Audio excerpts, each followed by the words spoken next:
money into this damn program. What's happening, everybody, on FB Live in YT? Welcome to the AP. Oh, it gave me a notification too. Wow, that's cool. I got my own notification that I was going live.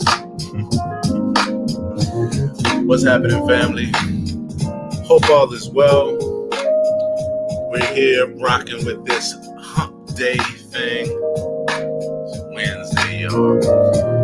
Yes, going far, huh? If you're hanging with me live on FB or YT or even after the fact, drop a line. Let me know if you're there, how your morning is going. And also if you can hear me clearly. Yes. For those that don't know, I always have to turn down the brightness of my screen. Hanging out here on Clubhouse with my good friends. As you can see, I have my good friend Tanisha and Anna Fly and T with me. Yes. AP Morning Show, accountability partners is how we go. One by one, flow by flow. We just stand together every morning in accountability just to help us to get our own morning going. I started this as an idea just to be accountable to myself. And I was like, you know what? While being accountable to myself, I can be accountable to everyone else. Yes. And now this has turned into something that has become one of the most important ventures in my personal brand.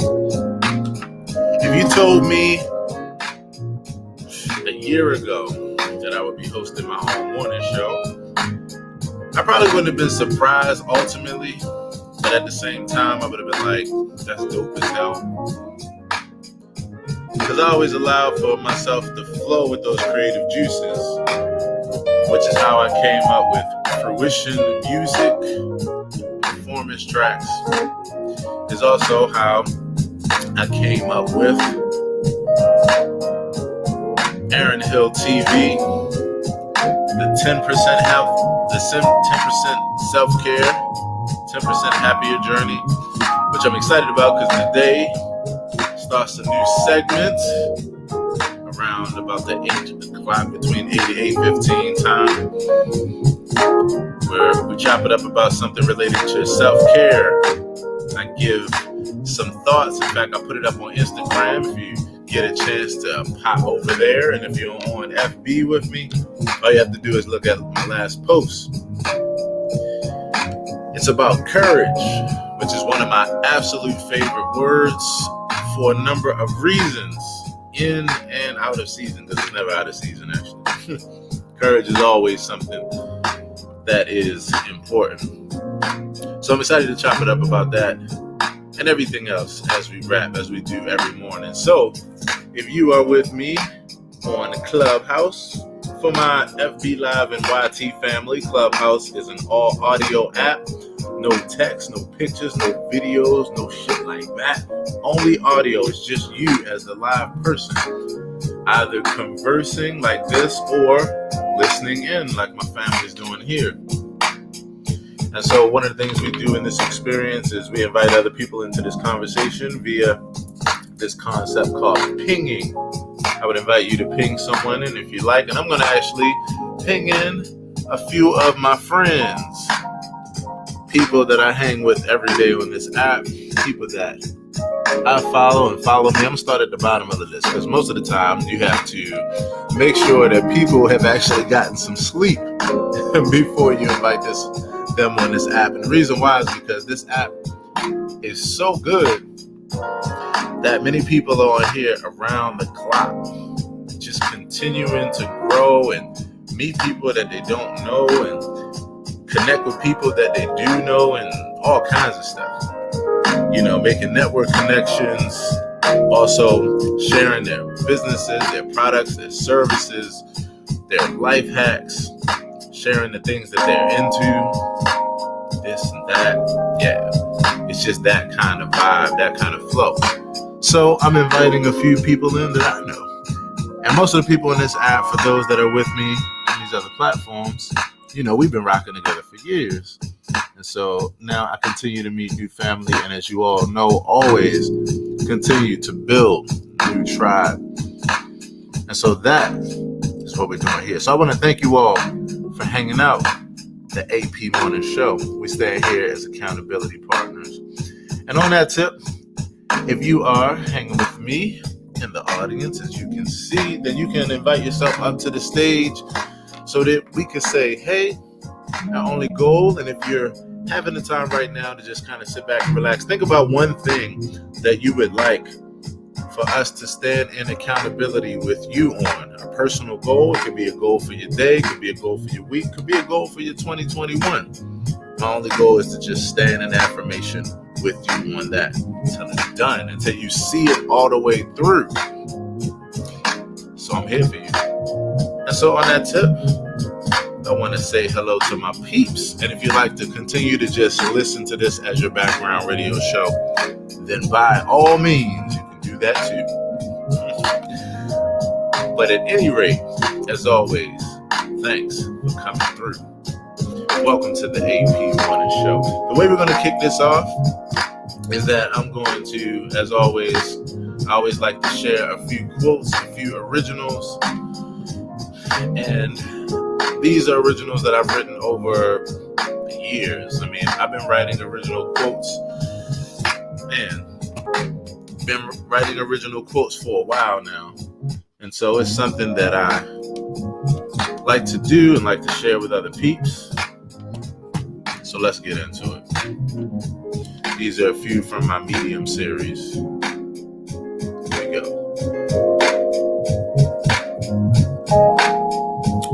See if I can take it back to the top on this. I haven't, let's see, let's take it from the top. Oh.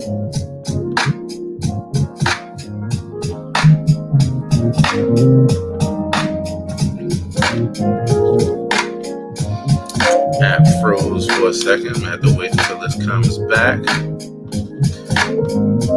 So while I'm doing that, how was your day yesterday? If you are online with me, thanks so much, Richard. Thanks so much, Jan. Thanks so much, Tyrone, for hanging out with me on FB. Telling y'all you gotta grab an iPhone. Come on over. All right, so here's a few gems for your day.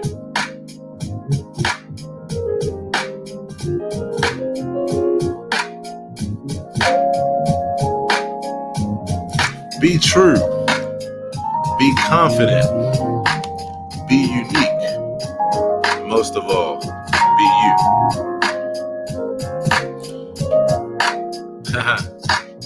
I got one for you that's going to hit deep. The scariest thing to a narcissist is a mirror.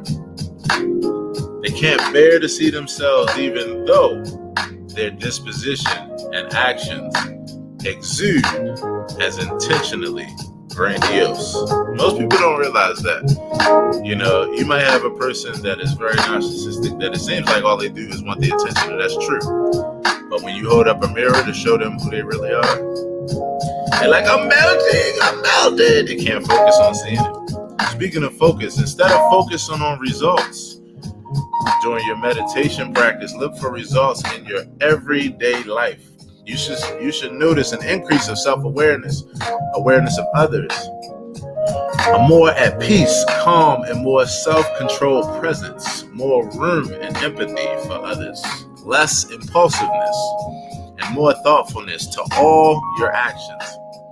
The world may not change around you, but you will change with how you interact with the world, which is the only thing that really matters. Here's another one for you. The ability to see the pain, sorrow, or suffering of others similar to your own issues is the first step towards compassion. Seeing others as yourself, dealing with the ups and downs of life's cycle, and recognizing they are vulnerable to these things just like you. How many of you all have compassion? What is compassion to you? That'll be one of the questions of the day. What is compassion for you? By all means, if you'd like to come up to the stage so we can chop it up about that, raise your hand.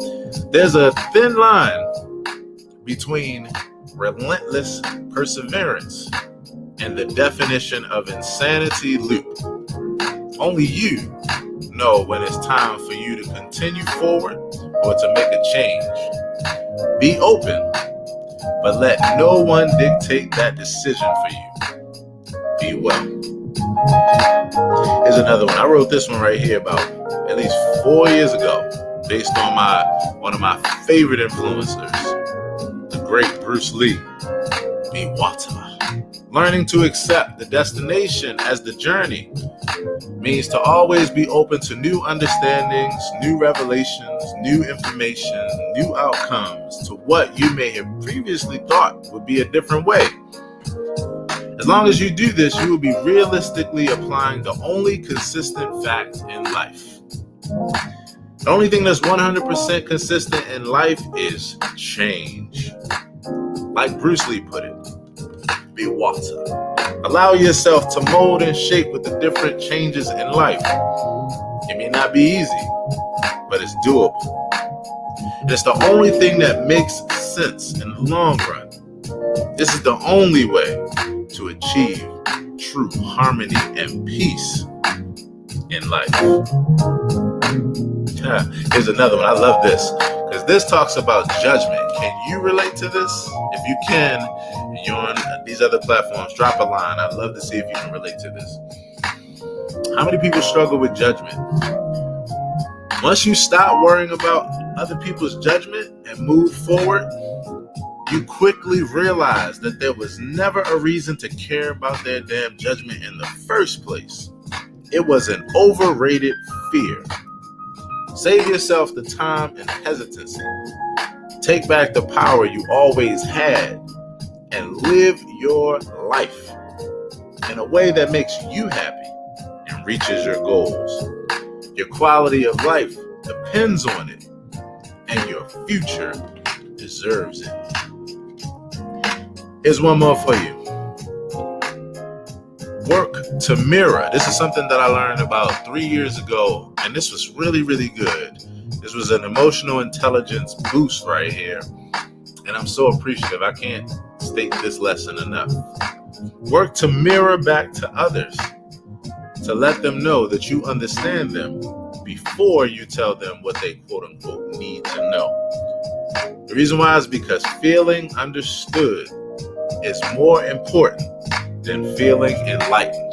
I'm going to talk a little bit more about that because this is something I can't talk about enough, how important this lesson is. So I'm a person that's a natural problem solver. You know, my whole deal is sharing and being able to move straight to helping people out in any way that I can. And so one of the ways that I do that is by offering solutions. But I realized something. Sometimes people don't need or want solutions.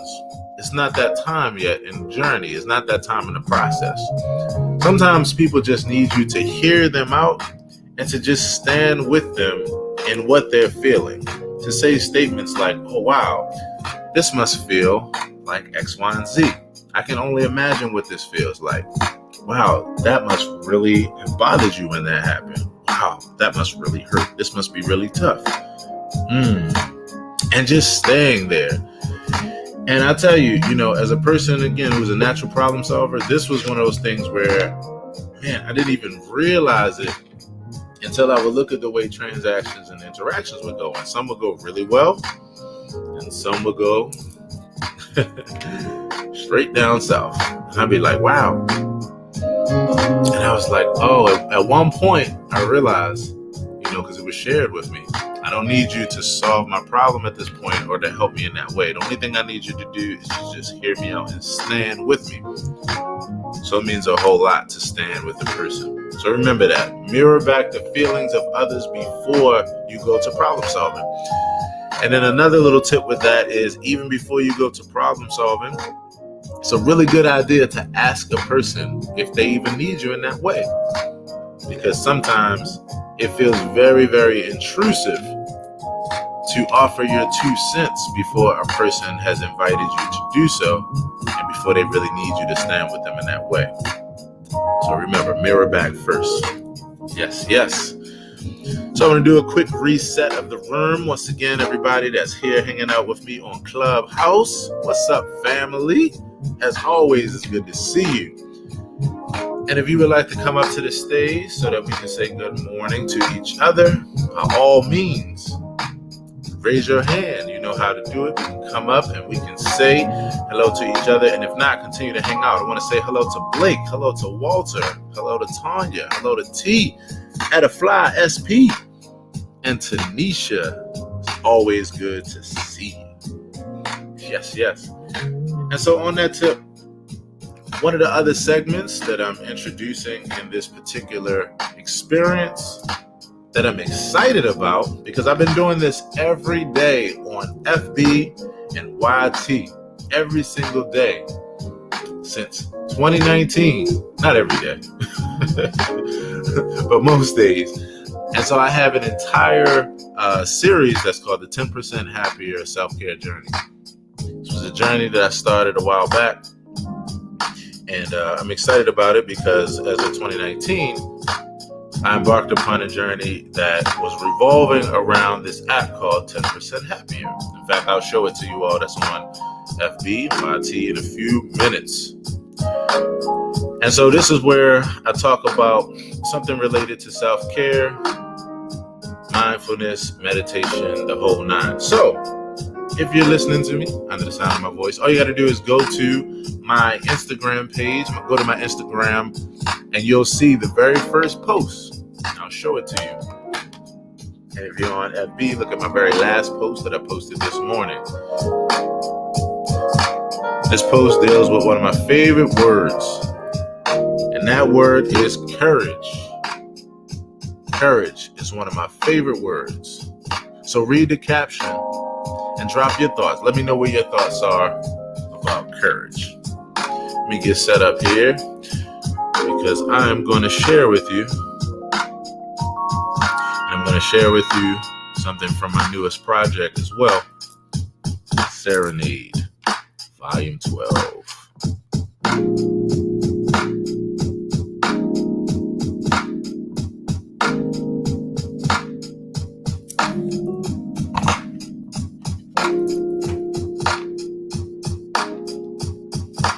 So this that I'm about to share with you is one of my songs from my newest project. It's called the Serenade Volume 12. The Serenade Volume 12 is a completely original piano project. I recorded this about 2 months ago. Those that see on the screen, that's yours truly sitting at the grand piano. And if you're on Clubhouse, all you have to do is switch over to Instagram, click on my bio, and you will see the Serenade Volume 12. Just an all solo piano album for meditation, mindfulness, for quiet time, the whole nine. Yours truly. So I'm going to read something to you. Here we go. Courage. And you can read along. Again, look at my first Instagram post. We can read this together. Some courage required. Choose healthy habits based on what you care about most. Employ mindfulness to keep yourself on track.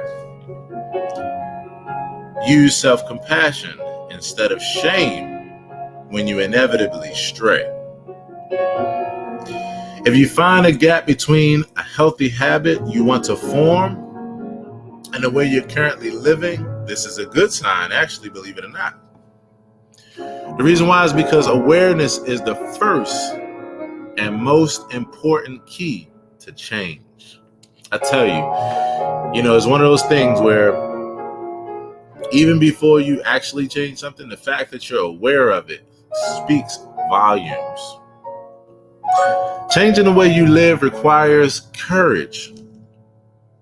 Many times we gravitate towards habits and things that are familiar, even if detrimental, over the unfamiliar, even if it is freeing. I'm going to say that again. Many times we gravitate towards habits and things that are familiar, even if they're detrimental, over the unfamiliar, even if it's freeing. I say that all the time. Like, we'll accept something that is Uncomfortable is if it's familiar over something that feels better.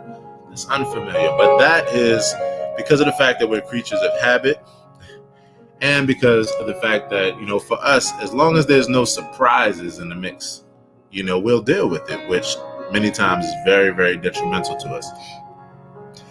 Habit formation helps us to hone in on what's most important to us, a clearing away and a bringing forth. One of the best ways to support ourselves with staying on the road to positive change is to connect our efforts with a sense of joy. The meaning, celebrating small successes, and to remember not to take things too seriously, to have fun along the way.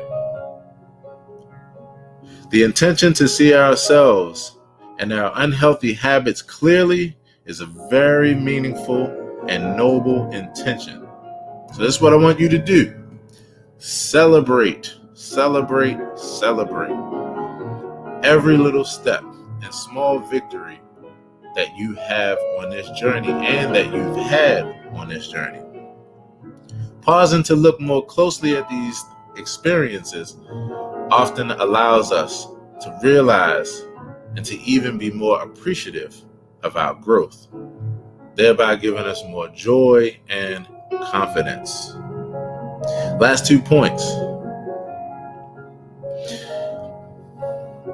When needed, take the time to reflect on past successes, and specifically how good it made you feel emotionally. See your journey as an opportunity as opposed to a demand or obligation. Make it exciting and creative in order for it to be stimulating and fun. When you look up the word courage in the dictionary, here's how it's defined. And most of us know this, but I love going over this just as a reminder. The ability to do something that frightens one. Strength in the face of pain or grief. And this thing called courage hit me like a ton of bricks, about a year ago. I was like, wow, all these years I've been using this word and I know it, but it was something that was highlighted for me. And that was the fact that courage didn't have anything to do with moving forward without fear. It didn't mean that the fear was removed from you. It meant that you move forward in the face of fear. So the goal is to have courage. And I'm going to give you a few other synonyms. Of course, bravery. I never heard this before. Well, they took it out. They must have took it out. They must have revoked this. It says pluck. I never heard of the word pluck to be courage. But of course, valor, fearlessness, nerve, daring, audacity, boldness, heroism, gallantry, backbone, spine, spirit, mettle, determination, fortitude, resolve, resolution, guts, grit, spunk, and more. So that's the self-care segment for the day. And thank you all so much for enjoying it. I hope that was meaningful to you. So as we continue on with this experience, once again, I just want to refresh the room. I want to say hello to all my peeps here. And if you would like to come up to the stage, by all means, you can raise your hand. And if not, continue to listen in. I always enjoy doing this every day. And of course, I could share for hours. I want to say hello to Coco, Lorraine, Vera, Walter. Once again, Tanya. I also want to say hello to my peeps over here on FB. Hello to my good friend Tyrone. Bro, I haven't seen you in a minute. How's it going, fam? Brandon, what's up, homie? Hey, man, sorry I can't join you on this hit this coming week, but you know how it goes, fam. I hope y'all have a great one, and I can't wait to tune in. Everybody that's here today, welcome to the AP Morning Show. How y'all feeling today? I hope you're feeling well. I know I am. Got my vegan shake happening today. Got my mixed nuts. Got my banana. Got my H2O. Going to give you a few more thoughts for your day today. And this is something that I also, I say this a lot. I say my religion is acceptance over expectation. Acceptance over expectation. I believe that we have an overemphasis on expectation and an underemphasis on acceptance. Many people are like, wow, what do you mean by that? Glad you asked. It's one of those things where ultimately we, see us looking at things in realistic and unrealistic ways at times. It's something that we deal with every day. It is how we have hope in life, how we have faith, and how we have these things. And sometimes they can be to our detriment when it comes to naivete, because we don't work with acceptance as much. And it causes us that cognitive dissonance when we want to be happy, when we want to be strong, but it just doesn't feel that way to us. So my religion is acceptance over expectation. I want to say good morning to Coco. What's up, Coco? How you doing this morning? Good morning to you. Good morning, fam. How you doing? I'm all right. How about you? How you feeling today? I'm feeling good. Yes. Still trying to wake up. I know, right? Yeah, man. I went to bed before my grandkids did last night. I don't know what's going on. I'm tired. Yeah. And then, I wake up at 2 o'clock in the morning. I'm like, did I fall asleep at 8 o'clock? And then I woke up this morning still kind of tired. So something's going on. I need some more supplements or vitamins. But this is a beautiful way to wake up. Yes. On the AP morning show. 100. Yes. It was a couple of nights ago. I had that 8 o'clock falling asleep too. And I was just like, I just had to surrender to it. I was just like, welp. I guess we're going to bed now. Yeah, I was ready to go. I was like, okay, I was laying in the bed. I'm like, I'm going to go on Clubhouse and see what's what. And, my girl, Alami Bashir, had a room last night, and I was going to go in the babe room, and I was out. Your body was like, yeah, I hear all that. And so this is what we're going to do. Oh, that's nice. Oh, yeah, you want to do that? Oh, that's cute. That is nice. Oh, that's so sweet. So here's what we're going to do. I definitely feel that. You just gotta say. Absolutely. So yeah, with these thoughts that I'm sharing, I'm not sure if you popped in did you pop in when I was talking about courage? And just sharing about that. I heard you reading off some definitions and different words. I think on the tail end of that, which was cool. So talking about courage, okay? Yeah. So So courage, it's one of those things for me where, a couple years ago, I'm looking at the definition again and I'm like, yeah, this moving forward in the face of fear thing, is really powerful, because a lot of times fear can be debilitating, and so I have like a new relationship with courage, how do you think about courage? Like, how do you relate to it? That's a deep question. No, right? I think I have an understanding. I gotta think about that for a minute. Yeah. How do you sum that up? It's so rich. Well, let me tell you this. I'll tell you what. If you need a second, let me also give you a few thoughts that were, I guess you could say, at the top of it, right? So okay, yeah. Changing the way you live requires courage. Many times we gravitate towards habits and things that are familiar, even if they're detrimental, over the unfamiliar, even if it's freeing. And one of the best ways to support ourselves or stand on the road to positive changes and courage is to connect our efforts with a sense of joy, the meaning, and celebrating small successes, and remembering not to take things too seriously and to have fun along the way. The intention to see ourselves and our unhealthy habits clearly is very meaningful and a noble intention. So celebrating every little step and small victory that you've had on this journey, especially pushing forward in the face of fear, it really undergirds us, it really supports us in continuing to have courage. Pausing to look more closely at these experiences often allows us to realize and even be more appreciative of our growth and the courage that we've had, giving us more joy and confidence. And lastly, see your journey as an opportunity as opposed to a demand or obligation. Make it exciting and creative in order for it to be a fun, stimulating, and courageous journey. Those are a few things that I think about when it relates to having courage, pushing forward. Yeah, I think that's a really good definition, and backdrop to what, I have an interesting relationship with courage that I didn't realize until just this moment. It's not a word that I think about every day, and maybe it should be. Right.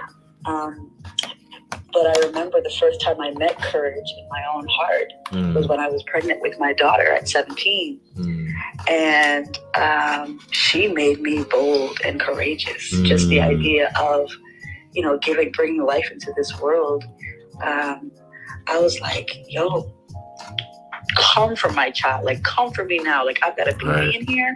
I don't give a shit. Right. And my courage came from purpose. So I think purpose has always fueled my courage.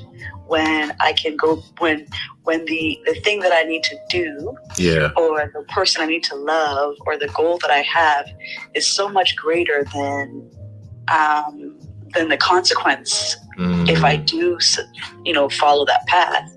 Which again, I use courage as a way to, courage it's a fuel for me. Right. And it's interesting because I live with anxiety. Right. And I don't necessarily feel the anxiety every day, but she's around. Right. Like, are you sure you want to do that? Right. But when I'm in the essence of courage, the anxiety goes way out the window. And I don't even feel the anxiety anymore because courage, overwhelms the anxieties and the fears. Yeah. And so, I just, and it usually is tied to things that my courage is tied to either people that I love, or things that I love to do. Yes. Right. So when I'm on the stage inspiring youth or working with women, or, and my desire is to really have these transformational moments and this beautiful relationship with the people that I'm, currently inspiring. Right. That's when, again, the courage comes, where I don't have stage fright because my message is more important. And the purpose for me being on that stage outweighs the fear of what people are going to think. So, I think my courage is definitely attached to purpose. Right. And it totally outweighs the fear. That's a beautiful point you just said there. And quickly, I want to reset the room. I want to say hello to Dominique. I want to say hello to Mawusi. I want to say hello to Walter, Tanya T, Edifly, Tanisha, everybody here. The topic of right now in this room is courage. What courage is, what courage isn't. By all means, please raise your hand. I see you, Walter. You can come up to the stage. We're going to chop it up about this for a few. What is courage to you? And so, Coco, you said something, pretty poignant for me that really resonates. And that is how courage is connected to this concept of purpose. I'm a person that believes that you define your purpose. I don't believe that it's predetermined. And the reason why I look at that is because I look at how every day we continue to evolve to find out who we are, and we continue to define who we are every day. At one point in time in life, my goal was to be a mechanical engineer.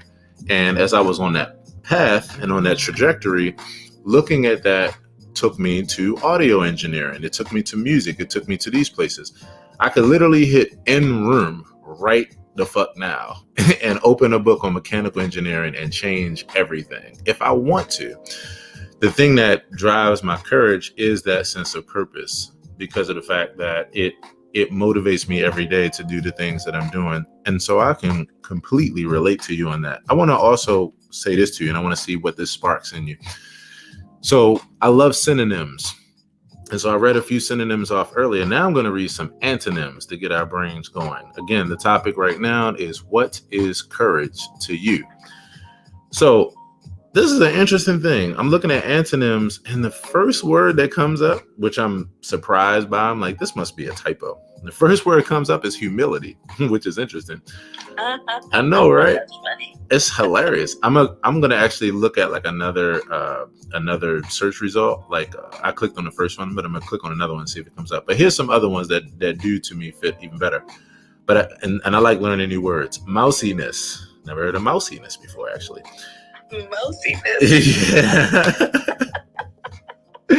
Sorry, I love words. Yeah. I'm like, I'm gonna adopt that into my life. You know what? I'm just in my mousiness moment right now. Right.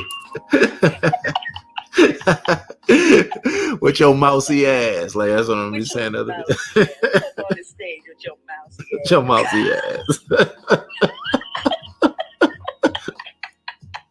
So, you know, I want to write a whole children's book called Mousy. Yeah. Right.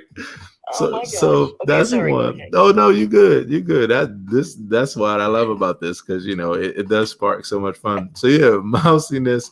You know, you have cowardice, which of course I've heard before.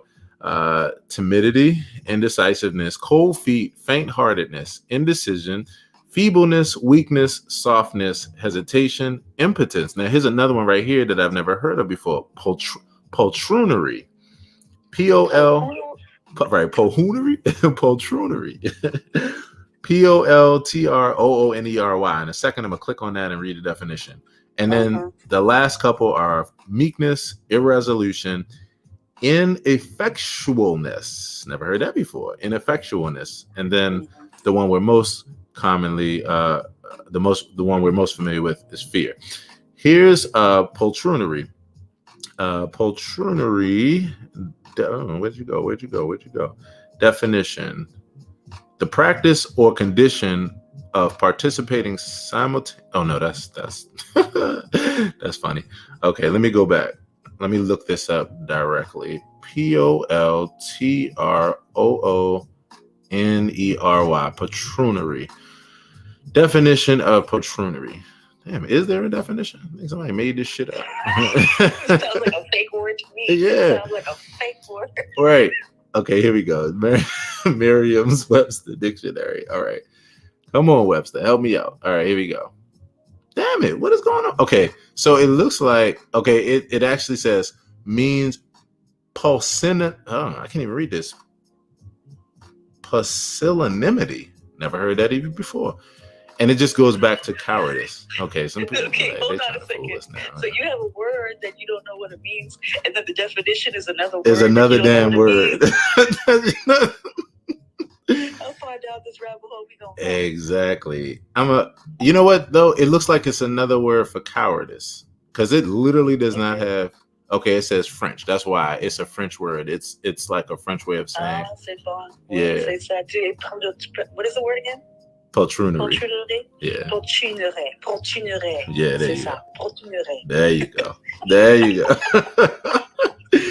You learn something new every goddamn day. OMG. I could see somebody sitting down with a cigarette, you know, with tu es poltroonery. But you say that, tu es poltroonery, and just like a total insult, like you coward, right. You poltroonery coward. Right.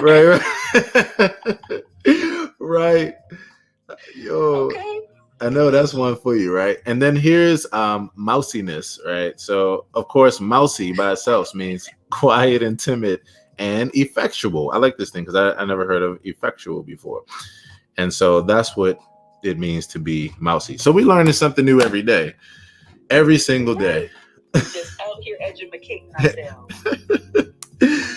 So that's the topic right now. I want to do a quick reset again. Keats Productions want to say hello to Banana Lady, hello. Sanahada, Amashanja, once again, Mawusi, Tanya T, Edify, Tanisha, and then on the stage, Walter and Dominique getting ready to pop to you. I want to say, everybody, again, welcome to the AP Morning Show. Accountability Partners is what we stand here side by side and do. And we're going to continue with this topic of courage and mousiness and all this other good stuff. Patronity. I can't even say it. I gotta get my French out. Walter, what is courage to you, Walter? What do these thoughts spark for you when it comes to courage? First of all, good morning, everybody. Let's say good morning to Walter. Good morning, Walter. Good morning. Good morning, everyone. Yes, sir. I love this room. One thing I think my grandpa instilled in me is like knowing the definition of words. So like I'll be talking to him and he'll say something. I'm like, you understand me? It's like, yeah. I said, what's that word mean? I'm like, look it up. Right. Go look it up. Oh my goodness, Walter. I don't know if you heard my story before, but bro, that was my mother all through the 80s when I was a kid. Look it up. Oh my goodness. That were the dreaded words for me back then. Now I appreciate them. Right? Oh yeah. I even to this day, I was talking the other day, like I think part of why I started my podcast was just based on like the word professionalism and how it's being used to keep people out when that word has nothing to do with what they're making it. So I looked up the word courage and I thought, man, this is like amazing. I think especially in my journey right now, right? Because as I'm growing the show and just going after what I want, it's like I have to kind of find the courage to stop being afraid of things that really aren't that big. Like right. I had someone helping me recently just figure out how to go and get on other people's shows. And it's like, what's stopping? I was like, I don't even know what to say. And she kind of just broke it down. All right, well, let's figure it out. And like within a minute, I just had like a list of different topics I could speak on. Right. So I think courage to me right now is just kind of not letting myself keep myself down. Powerful. Yeah. Not letting yourself keep yourself down. Bro, you're echoing a word there from yesterday where, I was talking about the loudest voice in your head. A lot of times is your own voice, as far as the voice that's just keeping you, from having courage and moving forward. And so I feel you on that. That's self-awareness, for you to know that and to see that way. When you all mousy and shit, that's just gonna be my word for the day. I feel it. That's gonna be my word. And so I definitely feel you on that. When you think about even just the scenario you just said, talking to other people, connecting, and wanting to, talk to them about being on their show and that kind of thing. Do you think it was the fear of rejection? Do you think it was the fear of judgment? Do you think it was the fear of like not coming correct? Or I think you did mention professional. Was it the feeling like that there might be judgment there as far as your professional or approach or what have you? What do you think it was linked to? That's a good question. I think what's like I feel like our mind just does like a lot of things to us. Yeah. And like one of the things I think a lot of people like kind of experience is almost like a fear of success in a way. So it's oh man, right. I think the rejection used to be afraid of that, but I just kind of stumbled into just doing this stuff anyway. So now it's more so like the fear of someone being like, yeah, we'd love to have you on your show, on our show. Come through. And it's like, what do I say? I don't want to look stupid and just like waste time and everything. And I think, I was interviewing someone last night and they were talking about like chances come to a prepared mind. And I think it was like a fear of feeling like I was prepared and going on and then being like, what? Not really having any value to add. I guess a little bit of imposter syndrome too. Yeah. But yeah, so more so getting the chance was kind of, I think, the fear. Man, let me tell you something. This is why I love conversation. I love how things unfold. So I read a quote, and many of you all will be familiar with this when I say it. And thanks to everybody who's hanging out again. By all means, if you want to come to the stage, we're chopping it up about what courage means to you. As well as the antonyms of courage, what it means to be all mousy and shit. So when I think about what you just said, Walter, it makes me think about 2009 I'm sitting at my computer. I'm working with a client, a wedding. I'm providing musical services for a wedding and consultation. So as I finish with the client, we send out confirmation emails. And when she sends me an email, at the bottom, it has this quote: our greatest fear is not that we're inadequate, is that we're powerful beyond measure. Now, it would seem the reverse. But when I read it, it was something about it that resonated with me, that I knew that there was deep truth to it, even though it was the first time I seen it, even though it felt like a reverse psychology kind of thing, or just the opposite of what you would think. But I was like, you know what? This to me resonates, and I'm going to keep pondering on this until I can, figure out what it is. And it really resonated with me because I was like, and you just hit on it. We'll go forward in life. This is a mind fuck for you. Mind fuck 101. You go forward in life. You are shooting for a particular thing, but at the same time, if you land the opportunity, if the person says yes, if you get the go ahead, what that means is that you have to commit to it. It's a number of things that can come with this fear. Number one, that means you have to commit to it. And sometimes we rather make up excuses that as soon as we get the opportunity, then we'll commit, or like, I'm not getting the opportunity. If I did, I'd be great. A lot of times that feeds our ego. A lot of times that feeds our excuses for not actually moving forward. And again, like I mentioned earlier, and I'm not sure if you were here. Were you here when I read my Instagram post? For everybody that's here, my latest Instagram post is this courage thing. So look at my last Instagram. Yeah, we check that out, man. Okay, so here's one line from it that resonates right with what you said. It is: changing the way you live requires courage. Many times we gravitate towards habits and things that are familiar, even if they're detrimental, over the unfamiliar, even if it's freeing. And I wrote that because of the fact that, I realize as creatures of habit, a lot of times that's what we'll do. And so we'll be coming out of our mouth with one thing, but if you look at our actions, or if you look at the way we're moving, it's really another thing. And so that fear of commitment, that fear that the person will say yes, that fear that at that point, now you actually got to step up to the plate and continue on with this. I think all of us deal with that in some way, shape, or form, and it's a tricky little thing, because what you can have yourself thinking is that it's not this fear at all. It's actually like, no, just one more day, one more thing, this always happens to me. People always say no, if I just had this opportunity, when really we're shooting for it. And at the same time, there's nervousness about actually getting it. So I think you pinpointed something heavy there. I'm looking for if there's anyone else in this convo or in the audience that can also relate to this in any way.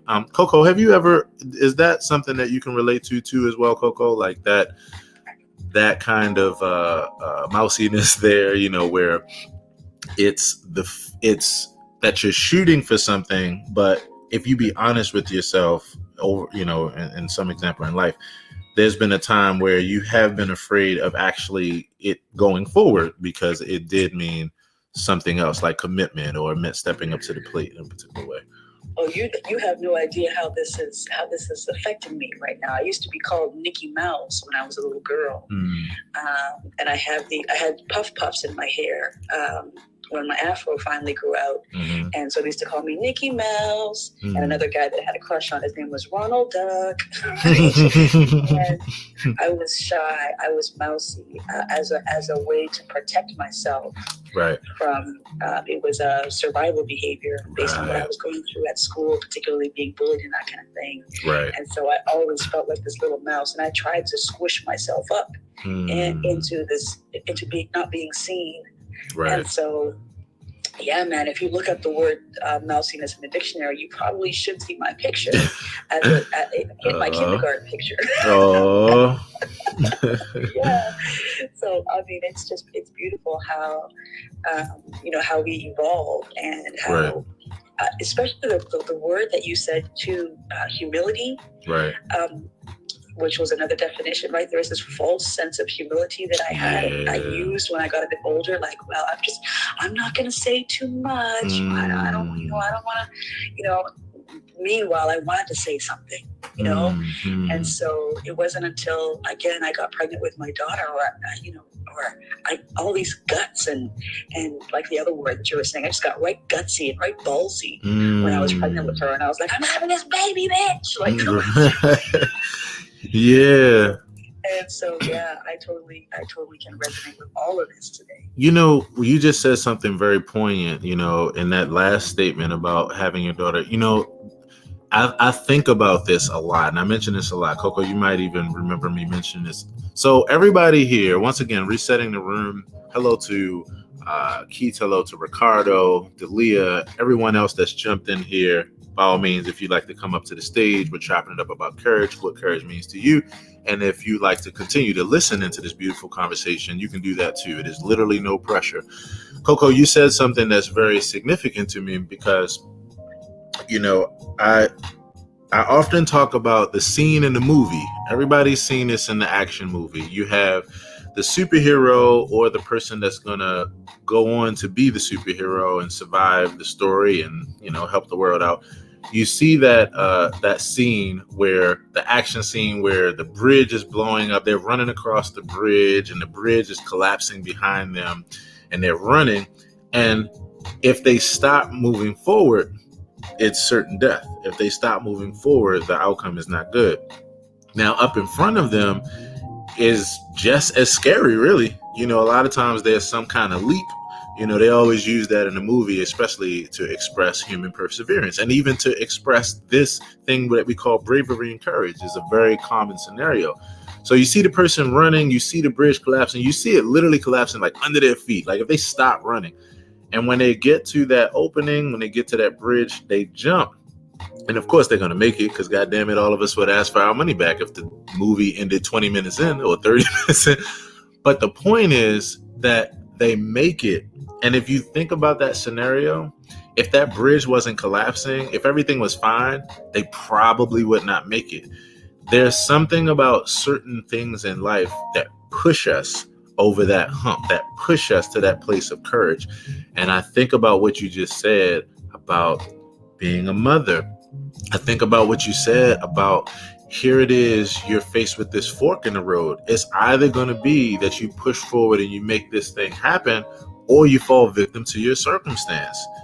And so that's what I hear, even in the way you just said it. I'm like, I'm out this bitch. I'm racing it. That's what it is, you know? And so it's interesting how certain scenarios can really push us over that hump. And sometimes that is the thing that's needed for that perseverance, you know? So that does really resonate deeply.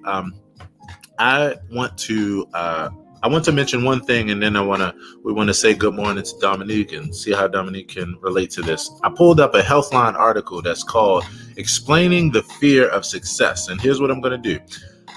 Throughout this experience, I'm going to read each segment of this article. I'm going to separate it so that we can have some conversation and so that we can keep on with this. Here's the first thing, the definition. I'm going to start with this. Then we're going to say good morning to Dominique and keep this thing going. What is the fear of success?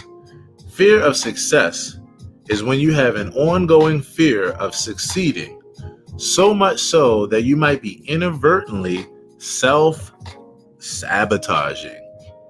And that's one for you right there. You might be inadvertently self-sabotaging, and that's what you just mentioned, even Coco. And we're going to come back to that topic of false humility too, because I think you were so spot on with that. It's not that you think you're incapable of succeeding. It's more about the fear of change that may come and whether you're up for it. For example, you might get extra attention, but you're shy or introverted and uncomfortable with the spotlight. Second thing, public success may bring social or emotional isolation. Here's another one. Your achievement might alienate your peers. What's going on with my camera? My camera's blurring it out. Your achievement might alienate your peers. People might think you're bragging or self-promotional. A lot of us really worry heavily about that, about other people thinking that we're bragging, when really it's not the case. That's why we say trust your intentions, trust your gut, trust your intentions, not the way that people take things. You fear being knocked off the pedestal you didn't want to be on in the first place. Now that's deep right there. You fear being knocked off the pedestal that you didn't want to be on in the first place. Success may not be all it's cracked up to be. That's another fear. Success might change you, but not for the better. Fear of success can easily be confused with fear of failure because either one can keep you from reaching your full potential.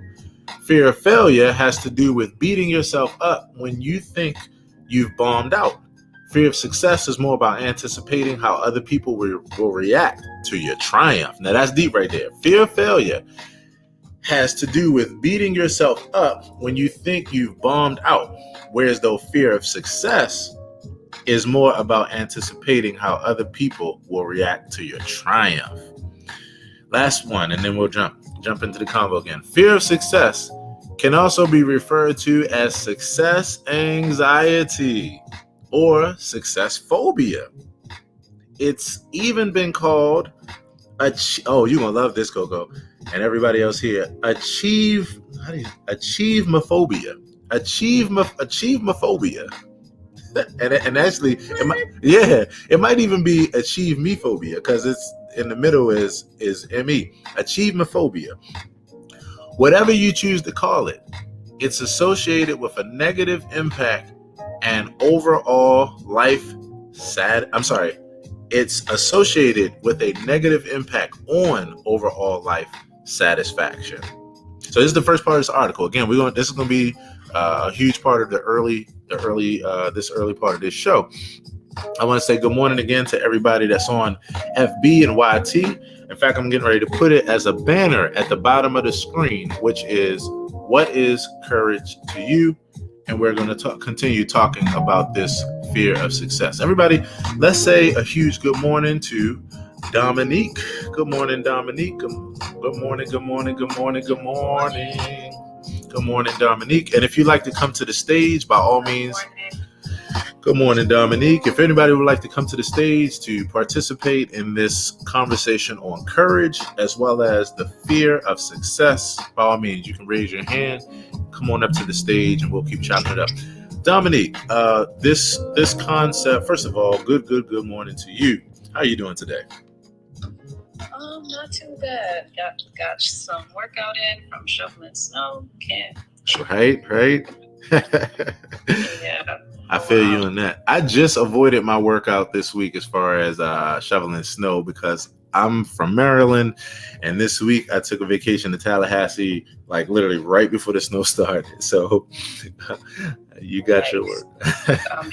I'm jealous for sure. Not about that snow life, but related to the topic for courage. When you first asked the question earlier, my first thought was just showing up as the authentic you. Yeah.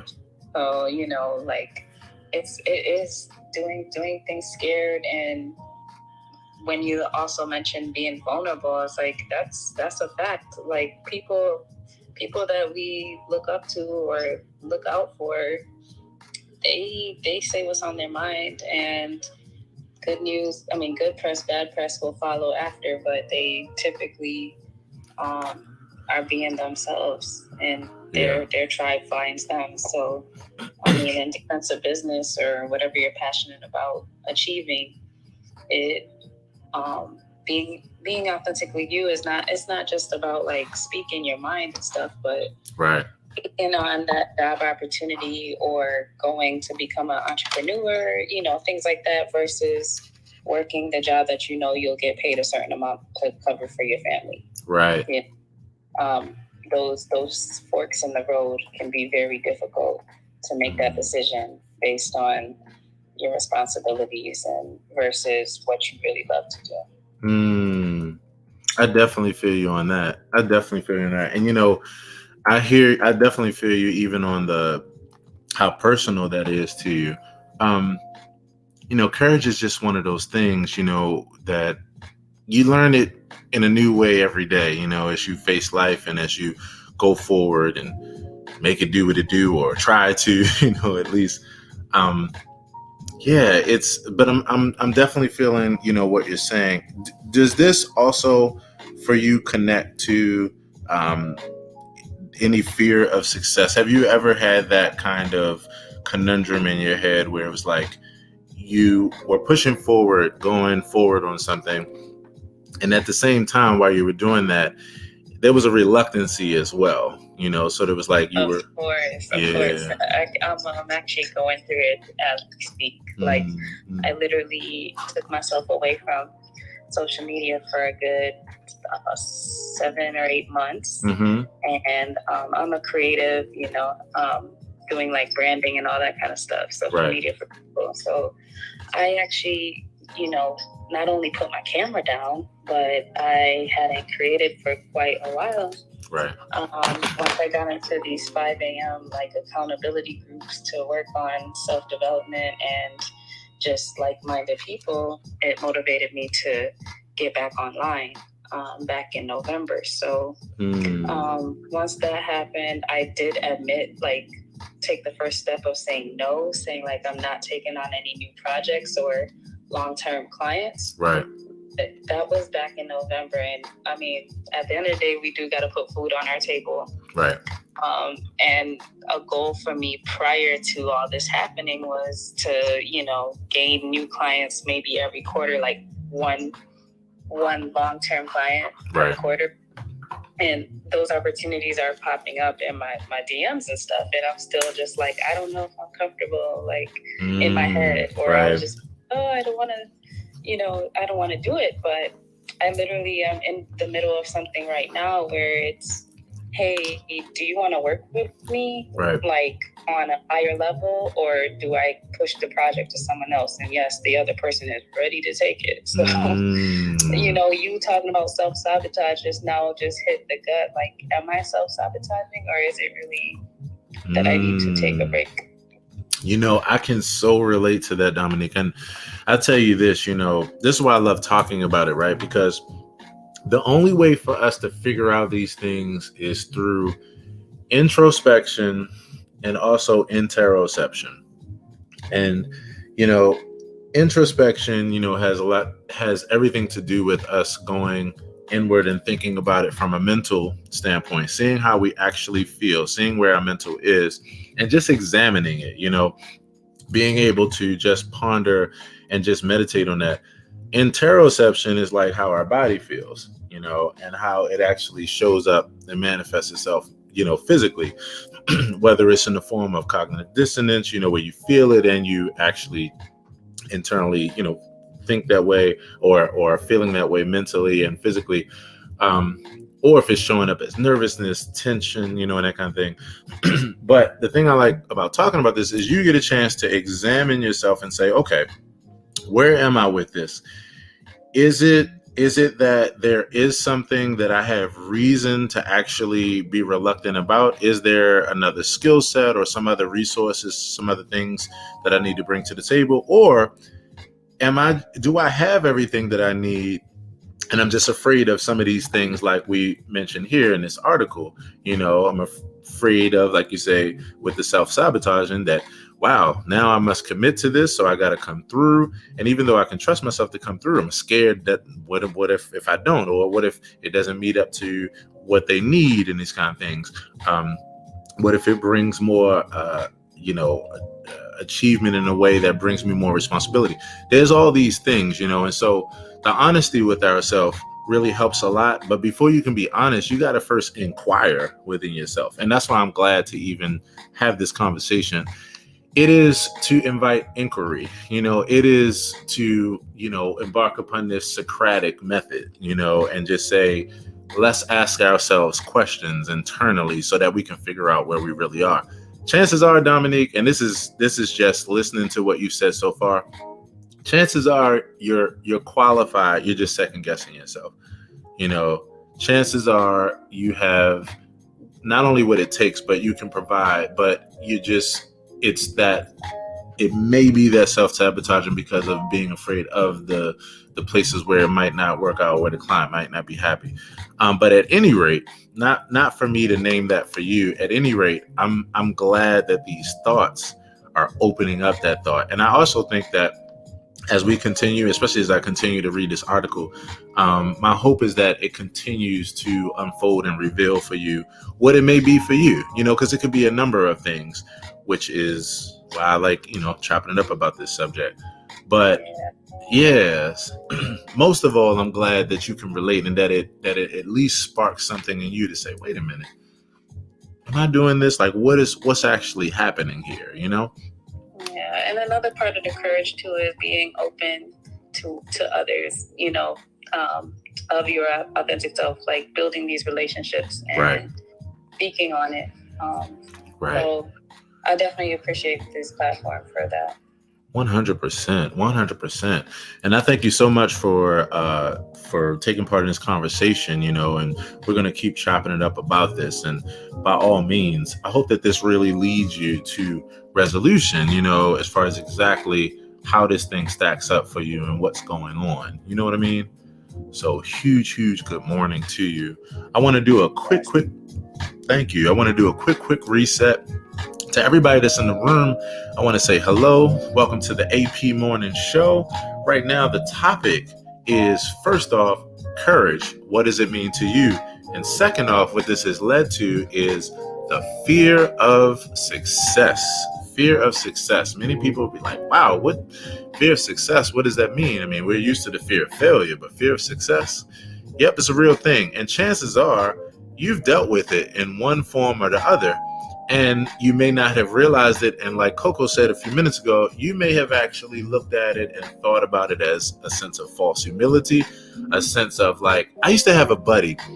This was one of the biggest expressions that I was like, wow, I can see what it really is like to deal with this. I had a buddy that was teaching piano at one point, and he was a really good friend of mine. And he was the type of person who was definitely committed to learning. But I would notice that when it came to him executing, he would always have this like, all I need is one more thing. All I need is one more piece of equipment. All I need is just one more this, one more that. And then I got everything that I need. And he would literally say that I'll have everything that I need, everything I need. So as I was on this journey with him and assisting him in learning for several years, I started realizing a pattern. And that pattern was that if you looked at his surroundings, he had more and more stuff. And he still wasn't executing on the very thing that we were trying to get him to do. And that was because he had a fear of moving forward, but it was disguised as preparation. It was disguised as being very professional and having integrity and having like everything in place and just being like, a pro and a person that is really doing their due diligence. And I realized, no, this is actually a way of procrastinating. And speaking of which, here's the next part of this article. Again, this is the Healthline article. I'm actually going to post it on my Facebook page. And so if you get a chance to look at it, my Facebook is @AaronHillTV. In fact, if you're able to join me over there, you can see me right now. What the hell is going on my camera? My camera keeps doing this damn blur in and out thing. But if you join me over on FB, it's the topic of the day. So here's the next part of this fear of success. What does the fear of success look like? Fearing the consequences of success can manifest in subtle and obvious ways, such as, here's the first one, low goals. You set the bar low to keep yourself from being challenged. Here's the second one, procrastination. You stall just enough to let the opportunity pass. Here's another one, perfectionism. Oh my goodness, this is one right here I know many people can relate to. Perfectionism. You strive for perfection, and when you inevitably fall short, that's reason enough not to proceed. Let me tell you, with all the work that I do as a creative brand strategist, as a person that works with people as far as their goals and all these kind of things, accountability to themselves, this is the number one thing. And all these are, but this one is the big one. Just wanting things to be perfect, having this idea that there's a such thing as perfect. There is no such thing as perfect. My definition of perfection is progress and progress and process. Process and progress is my definition of perfection. That's as good as it gets. I often talk about it this way. Imagine in life if we never took a picture. Like, we never took a picture until we felt like we would take the perfect picture. We would literally have 0 pictures of ourselves. because there would never be a point where we felt like we were at, where we have arrived, where we finished growing, where we finished like our continuation, our evolving, our knowing, our unfolding. There would never be a point. So we would literally only take one picture maybe, and never probably wouldn't even do that, because the farther you go down the rabbit hole of perfectionism, the worse it gets. The worse it gets. So that's another one. Here's another one for you. Quitting. Just when you're on the verge of success, you find a reason to quit. And then here's the last one. Self-destructiveness. Substance abuse and other destructive behaviors may serve to derail success.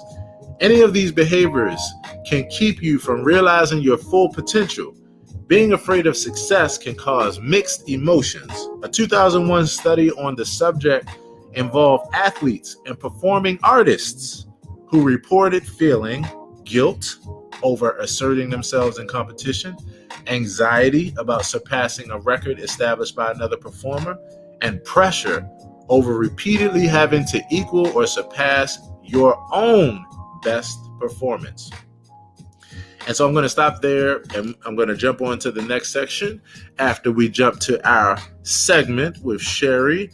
If you are hanging out in the audience and you would like to come to the stage, by all means, we're chopping it up about this thing called courage.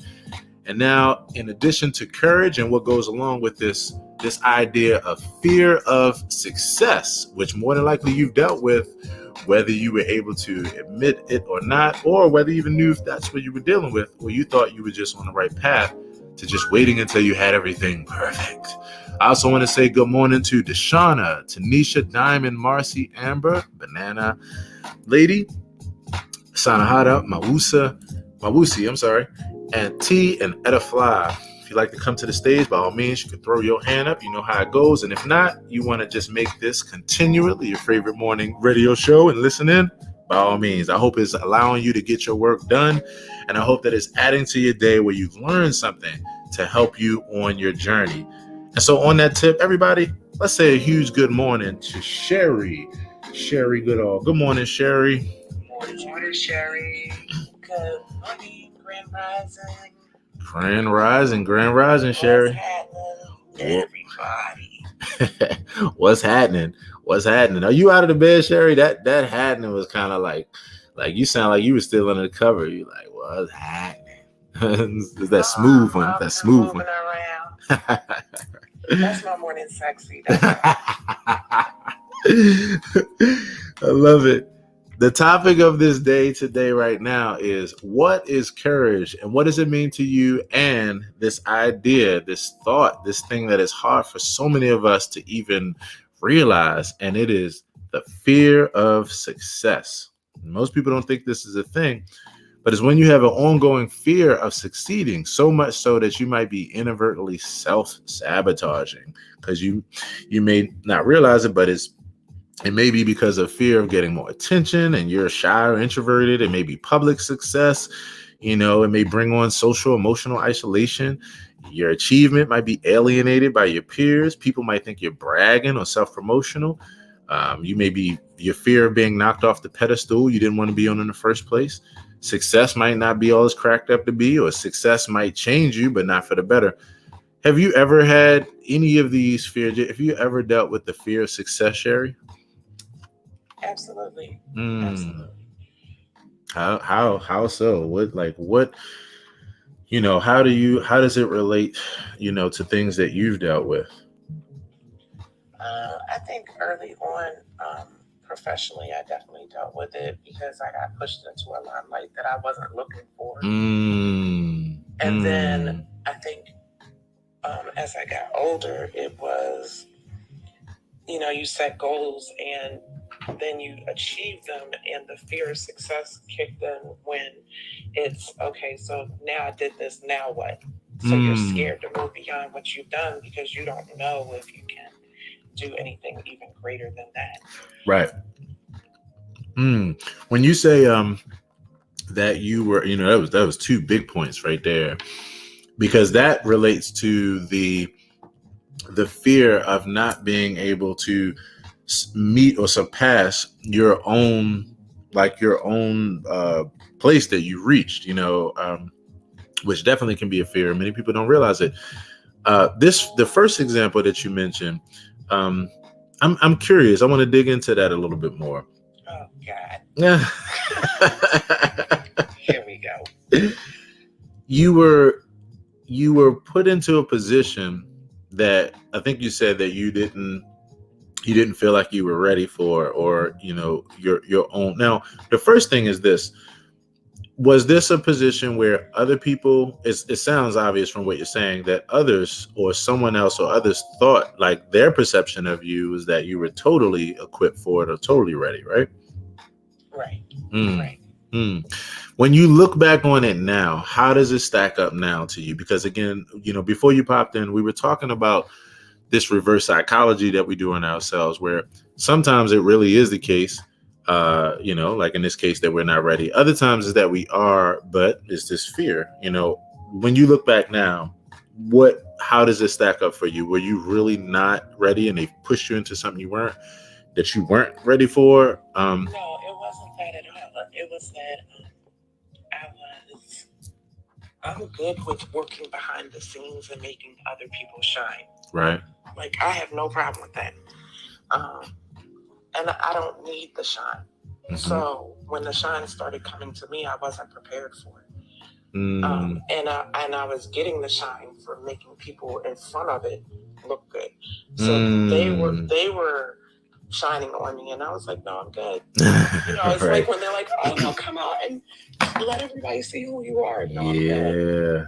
We're good. So yours was number one in this. Yours was, you might get extra attention, but you're shy or introverted and uncomfortable with the spotlight. Yeah. That was me too. That's me too. That's so me, and we have so much in common. So much. This is crazy. Now here's the interesting part. And I love this for everybody, for all the people in the back. I want to also say hello to Deshauna and Kishna. Hello for thank you. Good morning.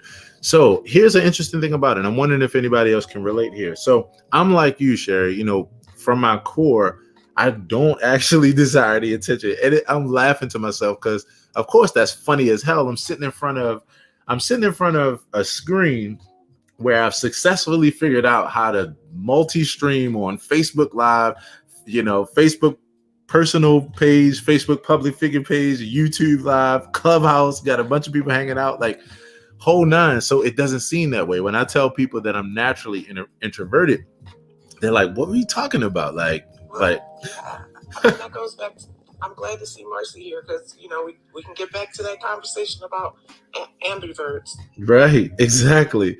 So, and that's where I was going with this. What has happened to me is that I don't naturally desire the spotlight, but what has happened is that from lifting others up, I have learned to accept that it naturally puts me in that place too. And even the thing that allows me to deal with it now and not have a fear of it is that my bottom line goal continues to be met. And I just accept the fact that it just involves me being a bit more present. But the fact that it's not about that, and it's not about getting the limelight, it's about all these people in here. It's about everybody that's like, I get some value from what this person is talking about, or how this person has held space.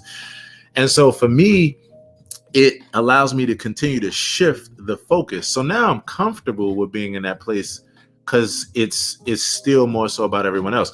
I've had the same thing happen when it comes to music, Now, the fortunate thing about being a musician is that when I started off at 14 as a hip hop lyricist, it automatically, if you're good, then you just got to accept the fact that people are going to be looking at you and you're in the limelight.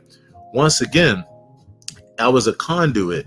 It was about the message. And then when I would go on to become a pianist and a piano artist, I was just saying it yesterday, when I'm in the midst of my greatest performances, when I'm there with my eyes closed, head back, and I'm in it, I actually see myself in the seats, just like the audience. I'm an observer, even though it's coming through me. And so I just accept the fact that that's speaking to other people just happens to be coming through, this particular means or what have you.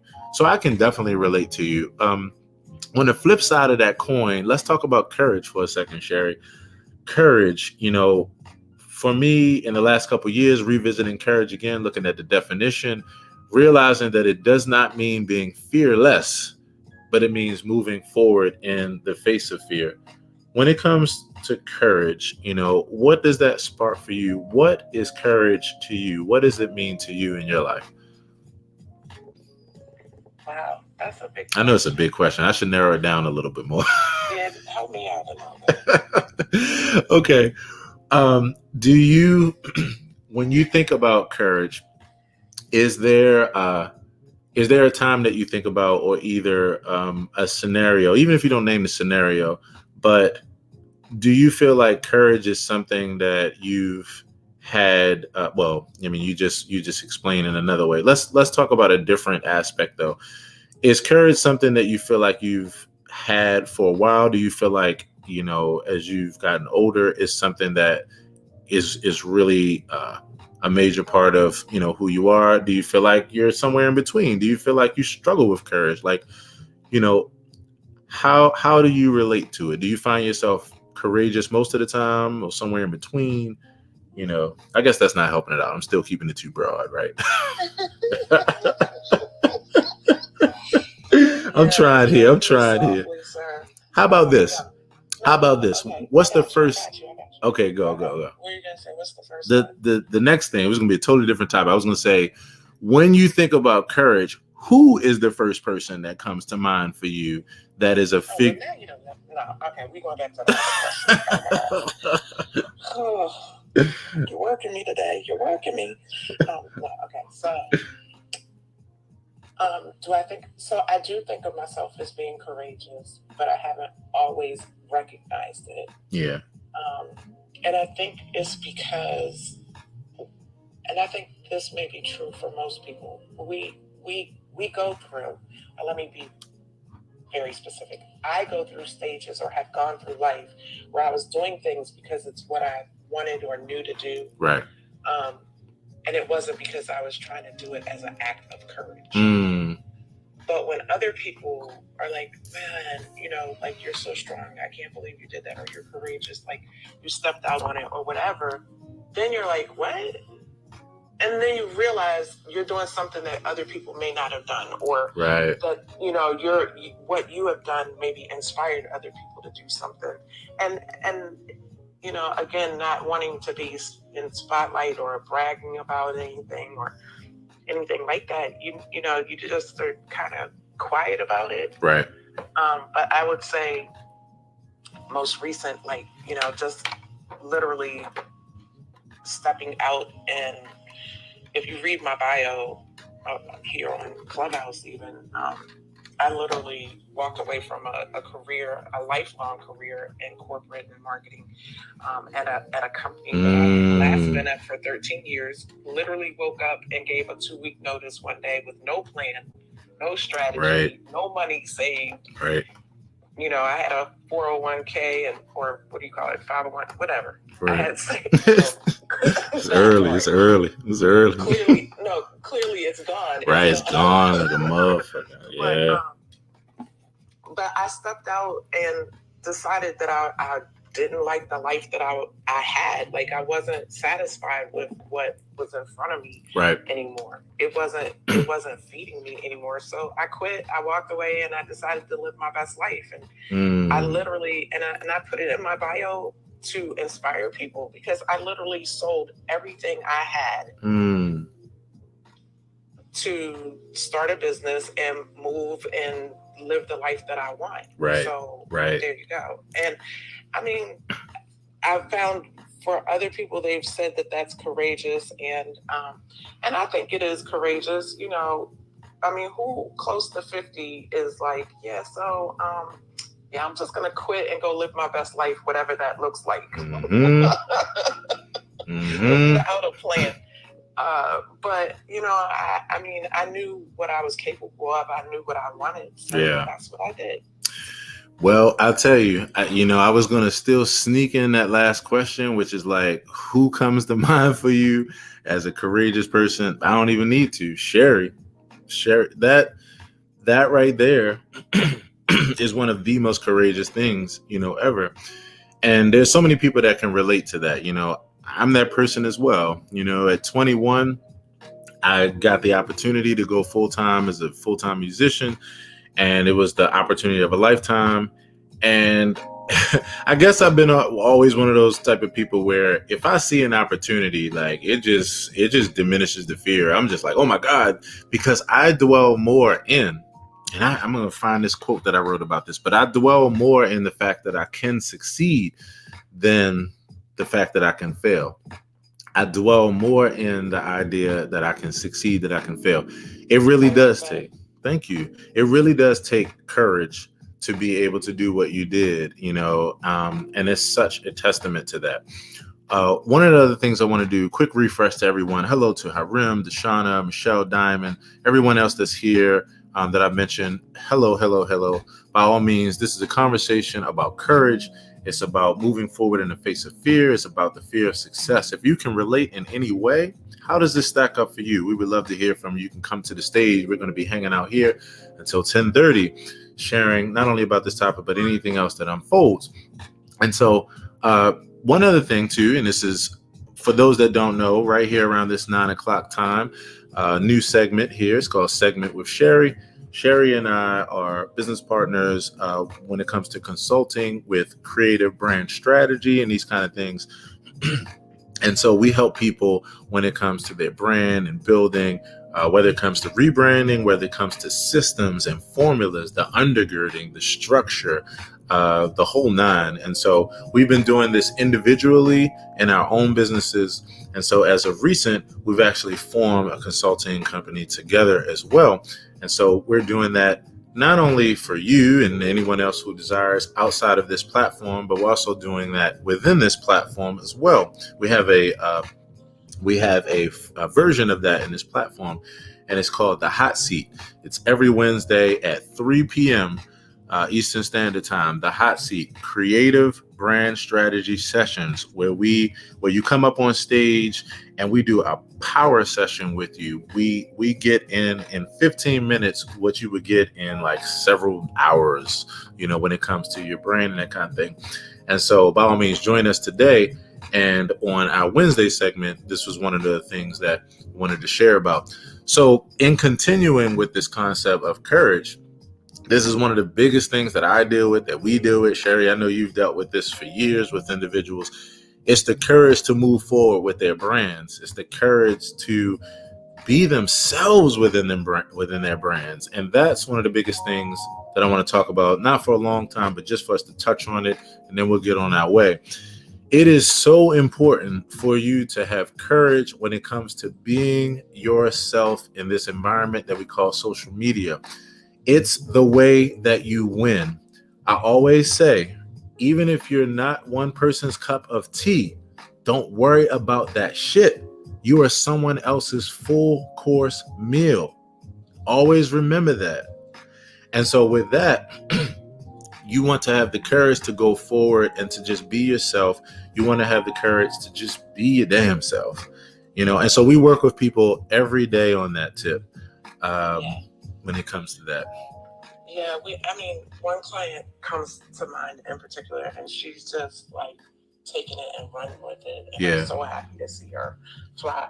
And she's just doing amazing stuff. So, and I think the balance is that, you give her great creative ideas, and some creativity, particularly coming from the background as an artist. And right. Then, I can give her some really great corporate, like, branding strategy, and some creativity too. But I think there's a good balance of what we bring for her, and she's winning right now. She's doing really great. 100%. You just said something to me just now with the artist thing that made me realize, all over again, that's the reason why I don't struggle with courage when it comes to being myself within brand. I've been an artist for years. And to be an artist, you have to accept yourself. You have to have courage to just be yourself and allow yourself to connect with your tribe. Allow those who you're their full course meal to be their full course meal. You have to accept. One of the things that I always would say is that you want that sharp divide. If you have that divide where the people that love you, and the people that don't like you, like you got that sharp divide. That's actually means you're right on the right track, because you're not going to be everyone's cup of tea. But I never, ever, ever worry about who I'm not for, or what I have to say, or who my expression isn't for. I never think about that. I never spend time on that. And I encourage everybody here, don't spend time on the people that don't dig what you do. Only spend time thinking about the people that do, the ones that send that message where you were procrastinating, you were hesitant, you were scared, and you were like, okay, all right, I'll do it. You went forward, you had courage. And then you have that one person that hits you up in that inbox when you didn't think much of your expression. And they're like, you have no idea how much not only this resonated with me, but how much I needed to hear this today. You have no idea that I thought I was alone in this. You have no idea how this spoke to me.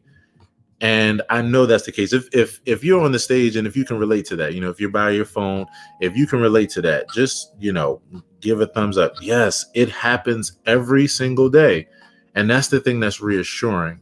So have courage in that way.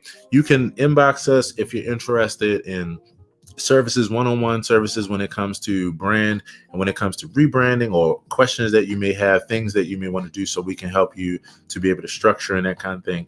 And join us today, 3 p.m. for the Hot Seat Creative Brand Strategy Sessions. So we get, if y'all were here last week, OMG, it was crazy. Last week was fire. It was fire. 100%. Fire is definitely the best way to explain it. People were loving it. They got great information. I think what's the best thing about the Hot Seat is that it actually gives people actionable items that they can improve upon right away. They can implement right away. Yes. So with that, Sherry, Beating with Sherry today. What's happening on Beating with Sherry? Let everyone know what Beating with Sherry is, what time, where, and what to expect. So before we get to Beating with Sherry, do you want our Black History fact? Oh, 100%. Let's not forget that. What's our every day for Black History Month, we're doing an interesting fact that may not be as common to the Black History facts that you know or used to. So yes, Sherry, what's our fact for today? Okay, so today, and actually, I don't know if you noticed, but there's been a little bit of a theme this week around Blacks in arts and entertainment. Okay. But today, we're talking about Donald Wallbridge Shirley. He was an American classical and jazz pianist and composer. He recorded albums for Cadence Records in the 1950s and 60s. And he was known for experimenting with jazz with a classical influence. And so he wrote organ symphonies, piano concerts, cello concertos, 3-string quartets, and open act opera. He did works for organ, piano, violin, and a symphonic tone poem on the 1939 novel of Finnegan's Wake by James Joyce. And he also did a set of variations of the 1858 opera Orpheus in the Underworld.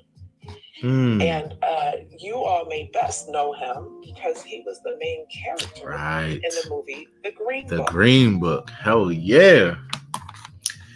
If you all have not seen The Green Book, please check it out. When you were just saying that, I was like, oh yeah, Don Shirley, because I saw The Green Book. Oh man. Dr. Shirley. Yep. So, and he was from Pensacola, Florida, and surprisingly, I was surprised to learn he actually passed away not too long ago. He passed away in 2013 at the age of 86. Oh wow, I didn't know that. I didn't know he was still around. Wow, until that time.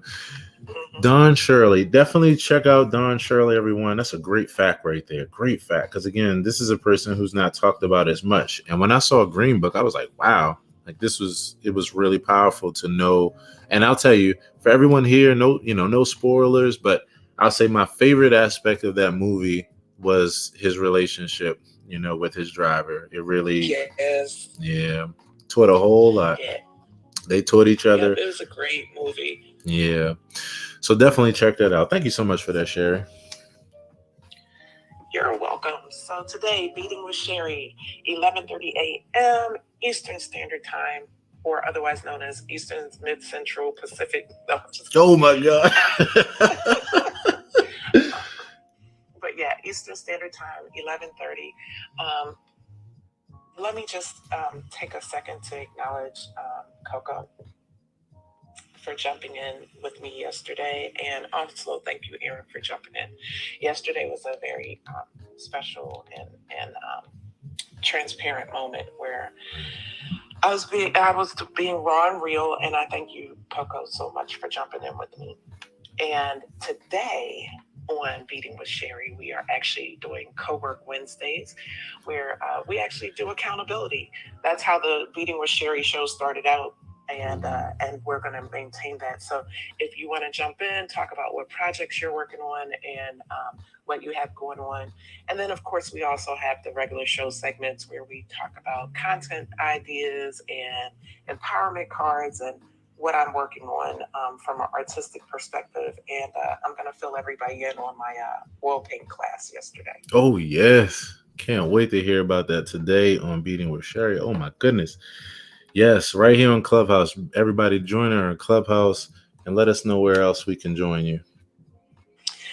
Clubhouse, Facebook, and YouTube. And if you go to my bio and Instagram, you can click on it and it will take you directly to the pages where we will be live.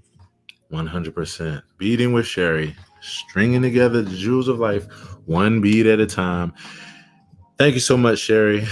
This is our segment with Sherry. Everybody, let's open up our microphones and let's affirm Sherry on an amazing day today and look forward to seeing her right after this show. Have a wonderful day. Have a great day, Yes. Sherry. Yes. Have a great day. Great day. 100%. Oh, goodness. So good. So good. So good.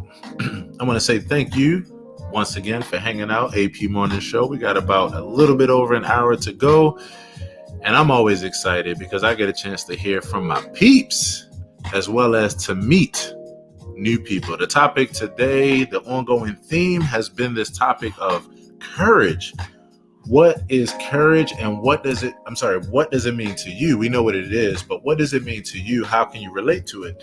And then the other topic is this notion of fear of success, something that many people don't realize that they have, and so I'm going to go back to, let's see, where are we here? I'm going to go back to my article I was reading the Healthline article, and I'm actually going to put this on my Facebook page. So we talked about the definition. We talked about what it looks like. Now I'm going to read the section on causes, and then we're going to jump to Marcy to see how she can relate to this. So why do people have a fear of success? The reason for developing a fear vary from person to person and can be rather complex. And if you'd like to, please ping someone in who you think would benefit from this courageous conversation. So here's one of the first things: backlash avoidance. Backlash avoidance. Researchers call it backlash avoidance when traditional gender roles lead to a fear of success. In many cultures, men are applauded for their successes, while women who achieve the same thing are socially penalized. Women are discouraged from appearing self-promotional or aggressive in favor of modesty and compliance with quote-unquote gender norms. Some women fear that success will lead to attacks on their femininity or being labeled unlikable and undeserving. Here's another one. This was mentioned earlier, and I think either Coco or Dominic mentioned this, or either both in some capacity. Imposter syndrome. Even people who appear confident can have their doubts. When success comes with increased attention, you may wonder if you can live up to those expectations. That's something we've been talking about today. What if they don't think you deserve it? What if they think you're a fraud? Fear of success can be fear of being knocked off an imaginary pedestal. Imposter syndrome isn't a psychiatric diagnosis. This phenomenon is experienced equally by men and women and frequently coexists with depression and anxiety. And I want to say this about that before I jump right to this next part, this 3-part. So, I never deal with imposter syndrome. And the main reason why I really believe as I look at what makes me feel confident every day is because my intentions, I often say you don't have to trust anyone else but yourself. I know my intentions, and I know that no matter what I do, whether I'm super successful at it, somewhere in between, or completely fail at it, I know my intentions are in one place. So I don't worry about other people, whether they think I deserve something or not, or whether they think I'm a fraud or not. I just don't spend time there. A lot of that comes from my childhood, with mom and education and exposure. But I don't suffer from it because it doesn't matter to me what other people think. It only matters to me what my intentions are. And my goal is to get that across to others as best I can. And when it doesn't, or when they don't get it, I'm just like, well, it's unfortunate. I'm sorry. I feel remorse or empathy for it, but it doesn't allow me to have this imposter syndrome. Here's the next thing: childhood experiences. Childhood experiences stick with us for life, though we're not always aware of it. If as a child you were belittled for success or scolded for showing off, it probably knocked the wind out of your sails. You learn to avoid success rather than face the negativity. Childhood trauma is a perfect setup for fear of success that continues into adulthood. I see Coco clapping it up. We definitely talked about that earlier. And I'm going to break my mic on this one. Yeah. Last but not least in this one, in this segment, mental health conditions. Fear of success isn't necessarily connected to a particular mental health condition. However, fear of success may coexist with conditions such as post-traumatic stress disorder, PTSD, or generalized anxiety disorder, which is GAD. And so I'm going to pause there. Coco, yeah. You echoed some deep sentiments about that earlier. Oh, my God. Send me the article, please, because what happens when you have all three? Like, come on now. That's heavy. You just said a mouthful right there. So I'm sending it to you. Yeah, it's layered. 100%. I'm sending it to you right now, Coco, in your FB inbox. That way I will not forget, and you got it. For everyone else, I'm actually posting this. In fact, let me do it now because I keep forgetting that the beautiful damn thing about this Clubhouse thing, and why I want all my FB peeps and YT peeps and everybody from everywhere to join me here, is because not only can we be in the midst of this live experience, but unlike any other platform, we're able to go from that live experience, continue to be, in that live experience, and at the same time, we're able to enjoy other experiences or read things and that kind of thing. So look out for that in a few seconds on my Facebook timeline while we're chopping it up with Marcy. And so on that tip, everybody, let's say a huge good morning to Marcy. And if you would like to come to the stage, by all means, raise your hand. Let's say good morning to Marcy. Good morning, Marcy. How are you today? Good morning, everyone. Good morning, Marcy. How are you? I'm doing okay. I'm a little tired this morning. Understood. These meetings, I've been trying my best to leave them alone, and I took an 8 o'clock meeting, and boy, oh boy, I shouldn't have took that 8 o'clock meeting. No, right? I'm tired. So, and this is one of those like generous moments, right? The generous side of Marcy. So, for those that that's new to the family or weren't here when we hung out, I think maybe a little bit over a week ago. Yeah, it was about a week. It was about 2 weeks ago now. We were chopping it up with Marcy, and Marcy was like, "Look, I'm putting my foot down. No meetings before 8:30." And she been holding her ground, and she was nice today, and now she's feeling it. Marcy, I feel you. Well, I'm glad you're here so we can recharge you. I didn't get my essential oil bath this morning. Not anything. Got you. Well, this is one of those reminders, like where it just reminds you, like you remember, like how important it is. Like, damn, like that's so important for me.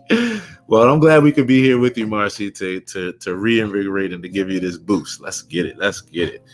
So yes. I can only imagine how much you can relate to a number of things that we've been talking about for so many reasons, Marcy. So I'm just really, really curious as to what has this like brought up for you? What has this resonated for you and made you think about with regards to yourself? Well, right. I think that summed it up right there. I struggle. Yeah, I mean, I struggle with imposter syndrome probably twice a week. I definitely know growing up and being a young lady that was bullied for being a tomboy, bullied for being smart, bullied for being good at anything. It's just hard to really come to a point now in life to say, well, I don't care what people think, because I was brought up caring about what people thought. And it's hard to kind of release at this point now, where I still have moments where I decide, hey, what would people think if I did this? What would they think if I did that? And I have to talk myself out of it. And then I can move forward. So it's a mindset thing for me at this point, where I have to meditate, get my mindset right, and say, you are awesome. Right. You're great in everything that you do. You will prosper today. And I take it day by day, because, I can't just run off and say this week, because, look, this morning was proof. I saw the ping and I turned right over. I said, oh, gosh, oh, no. Right. Oh, I got the meat. Right. And I just couldn't do much of anything. But when it comes to, struggling with those fears, it's just like, I can't be too great, because in the corporate environment I work in, I could be shunned for being better than others. Wow. They look at credentials and they judge you. So I've always had to dummy down a lot of things that I've done, because it's not relevant to where I am now. That's really significant. And what I hear from you, Marcy, is kind of like a multi-layered thing, from what I've learned about you from our conversations. When you talk about being bullied, when you talk about, I think about your family's law enforcement background. I think about, what comes with that, having, understanding what it means to be an authoritative figure, or to be the person that's looked at as a resource. But the cognitive dissonance of that, though, the cognitive dissonance of that, of standing at both ends of the spectrum, you know what I mean? I can feel you, and I can only imagine, what that's brought up for you, and just how that's been a tussle, over time. I think one of the toughest things to do is to dumb down your level of knowledge, or your level of wisdom, or your level of authority on a subject. That's a hard thing to do, because it's kind of counterintuitive, especially when you're a good-hearted person and you're not coming from a negative place with what you know. That gets to be really challenging. I mean, dumbing yourself down, period, is challenging. But yeah, that's definitely something. That's definitely something. I want to keep going with this, Marcy. So, this fear of success, these different traits,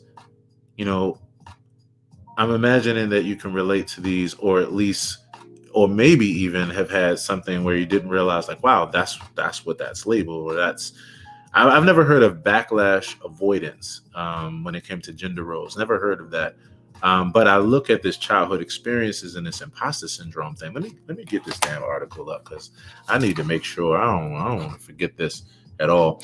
Marcy, in your line of work, I can definitely see you facing that on a day-to-day basis. How have you found a way to navigate, through that? I mean, like, do you find yourself always not fully able to just be who you are in order to do what you need to do when it comes to your work, or when it comes to, the positions that you're in? And are there any places where you find where you can just be Marcy, like just totally be Marcy, and it's acceptable? There's no judgment for anyone. You're just able to just be. I mean, of course, here on the AP. Me when I'm sorry, go ahead. No, I was saying, of course, here, and with us, is one place that I actually I can celebrate and say, I know this is a place of solace for you. Yes. At work, Yeah. never can I be 100% unless I shut the door. And I mean literally shut the door. So now that we're in a work from home environment, when I get on Zoom and they see me get up and I angle the computer to show them I'm shutting the door, they already know, oh, we're in trouble and she's going to say some things. But it has to be said. There are things that I experience in the corporate world that are just unjust for the employees that I have to stand up for. And it makes it difficult for me when I have to, smack them on the hand. Hey, we can't do this. We can't be that organization. And it's still hard because they look at me and say, well, what gives you the right to say that kind of thing? And then I have to go back and say, well, let's talk about, how many years I've been doing this. Let's talk about the background that I have. Let's talk about why I'm still here with you and successful. And I shouldn't have to prove myself in that environment ever. Ever. They brought me because they believed in me, and then they have now given me the feeling that I'm not worthy. I have so much empathy. It's so sensitive to me to hear what you're saying, because I can really understand what you're saying as I add up these elements. That's challenging. I just have empathy for you. I really, really do, because I can only imagine, what that's like and what that feels like. Again, especially when you're Marcy, like when you're a good-hearted person who is there to help. And I'll say this other thing, Marcy. For some people, this is the other tough thing. You come from a background of law enforcement, and family, and as far as your family. So the unfortunate thing is, some people, and I won't even say can take, I'll say take, because I'm just predicting. Some people take your tone the wrong way. Some people take like your solidness the wrong way. And you're such a good-hearted person. And they definitely do. They hear the voice and they're just like, she's just so stern.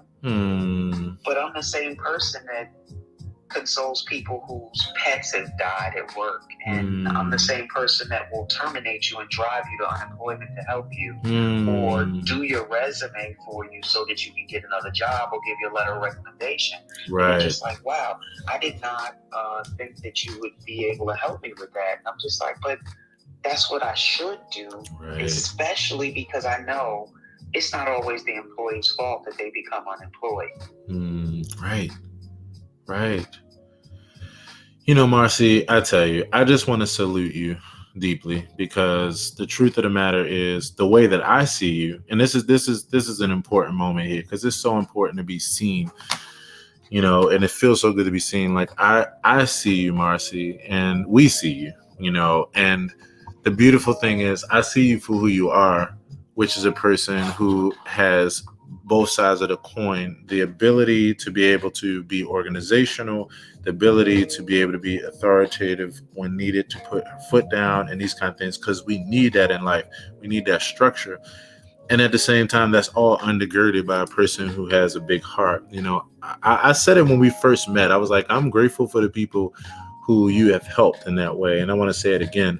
And I'm just sorry for all the people that just don't understand you, and just don't have enough emotional intelligence to not judge, and to really just see you for who you are, and listen to your heart, and see your works and your actions. I just want to continue to stand in affirmation with who you are, because I know that is a tough road to walk. You can't change the way that you are made up. You can't change the way that you are. To me, your tone feels comforting. It feels solid and comforting. I think Diamond might have mentioned that the other day too. Someone else confirmed that too. They were like, man, when Marcy speaks, it just feels so solid and comforting.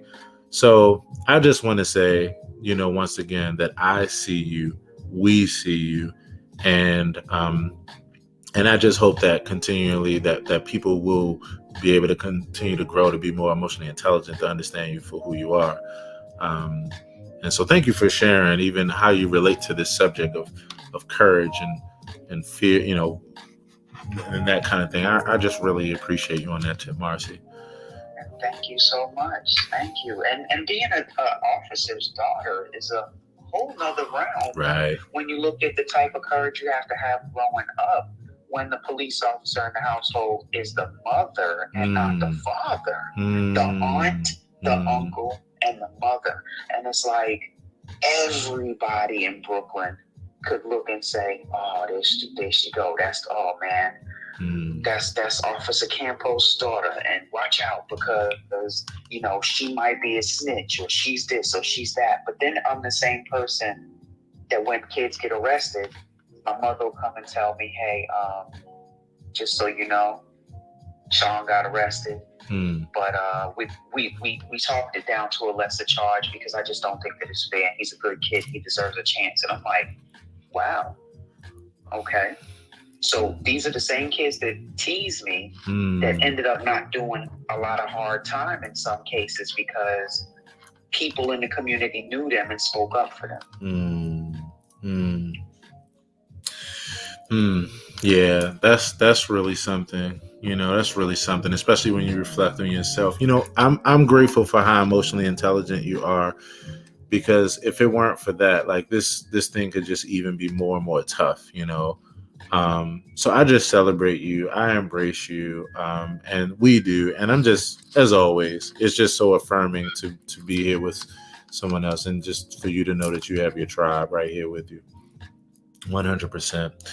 Everybody, I want to do a quick reset of the room. We want to say hello and good morning to Cherie. Hello to the good brother Eric, Clarissa, Auntie G, Sanahata T, Etta Fly, and Matasha. If you all would like to come up to the stage, as you hear, the conversation today has a lot to do with this topic of what is courage and what does it mean to you?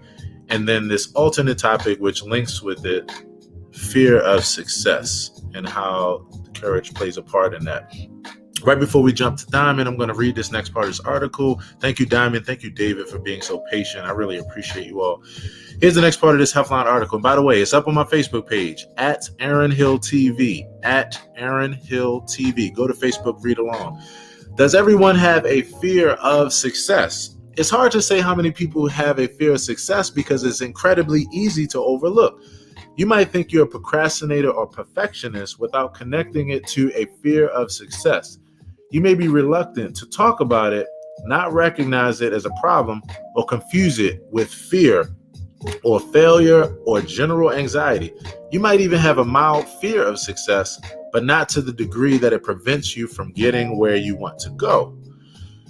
So how do people overcome a fear of success? Okay, I'm actually, I think I'm going, let me read the beginning of that. How do people overcome a fear of success? If you've identified your fear of success, you've taken the first step. Congratulations. From here, it may take trial and error to find the strategies that work for you, but there are some ways to get started. Number one, explore the origins. You've acknowledged the fear. Now examine your experiences with success. Go back to your childhood to figure out how you got here. Think about earlier successes and what happened as a result. Note how it manifests. Consider how fear of success shows itself. It may be helpful to make a list of all the ways you've been sabotaging your path to success. Writing it down will help put it all into focus. Identifying these behaviors means you can start counteracting them. And I'm going to read one more, and then I'm going to pause there, and we'll come back to other ways. Visualize your success. Success is complicated. What does it mean to you? Visualize success with the idea that it's not likely to be all roses and sunshine. Nothing's perfect. So what are the potential positives and negatives? Imagine achieving your goal and what may happen as a result, and different ways you might deal with it. And after this, we're going to talk about managing stress and anxiety. I want to say hello to my Facebook peeps. D-Love says, good morning, good morning. Sherry, good morning. Chris Young, what's happening? Thanks for hanging out. I put the article there. Everybody, If you'd like to come to the stage, by all means, raise your hand. And let's say a huge good morning to Diamond. Everybody say good morning to Diamond. Good morning, Diamond. How are you this morning, Diamond?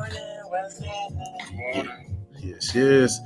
Diamond, if you're there, we would love to hear from you. And if not, if you're working, as Diamond helps the seniors, their hair care, by all means, continue to hang in with us. And if you pop back in later, love to have you. Everybody, let's say a huge good morning to David. Good morning, David. Good morning. Good morning, David. Good morning. How you doing? Good to see you, my friend. Good morning. How y'all doing? Good morning, David. Doing well, brother. I think this is our very, very, very first time meeting in this ecosystem. It is such a pleasure, brother. How are you today? Man, I'm outstanding, man. I just stopped by because I saw my childhood friend Sherry Nice. in the space. We Nice. grew up together. So I just really wanted to listen, just listening on the conversation. No doubt, fam. No doubt. Well, you've been here, man. I really want to say, first of all, again, nice to meet you. And you've been hanging out in this conversation, listening in. I can only imagine, that some things may have resonated. Is there anything that has resonated with you about courage here? What courage means to you, or this idea of fear of success? Is there anything that comes up for you in your own personal journey that relates? Oh, for sure, man. Like so many entrepreneurs, I was a school teacher in Baltimore, and Right. I woke up one morning and I told my wife that I was going to quit my job. What school, bro? What school, by the way? I was at Calverton Middle School on the west side. Brother, I live across the street from Calverton right now. Oh, man, I ain't know you from Baltimore. Oh, small world, man. And so I told my wife that I was going to quit my job, and she thought I was getting high. What you mean you going to quit your job? And so literally, man, the fear of, stepping out on faith, being obedient, living my passion, and then so many things falling into place, because as a school teacher, I just felt like the vision that I had to work with young Black males was being constricted being in a classroom. And so, that fear, but, God makes a way if you put the work in.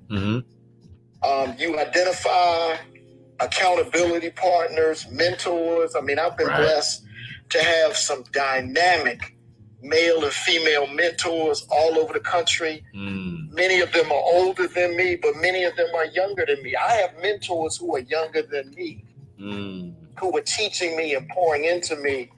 And because of those things, man, I've lived a extremely blessed life. I mean, for a lot of people, working at home is somewhat of a new phenomenon.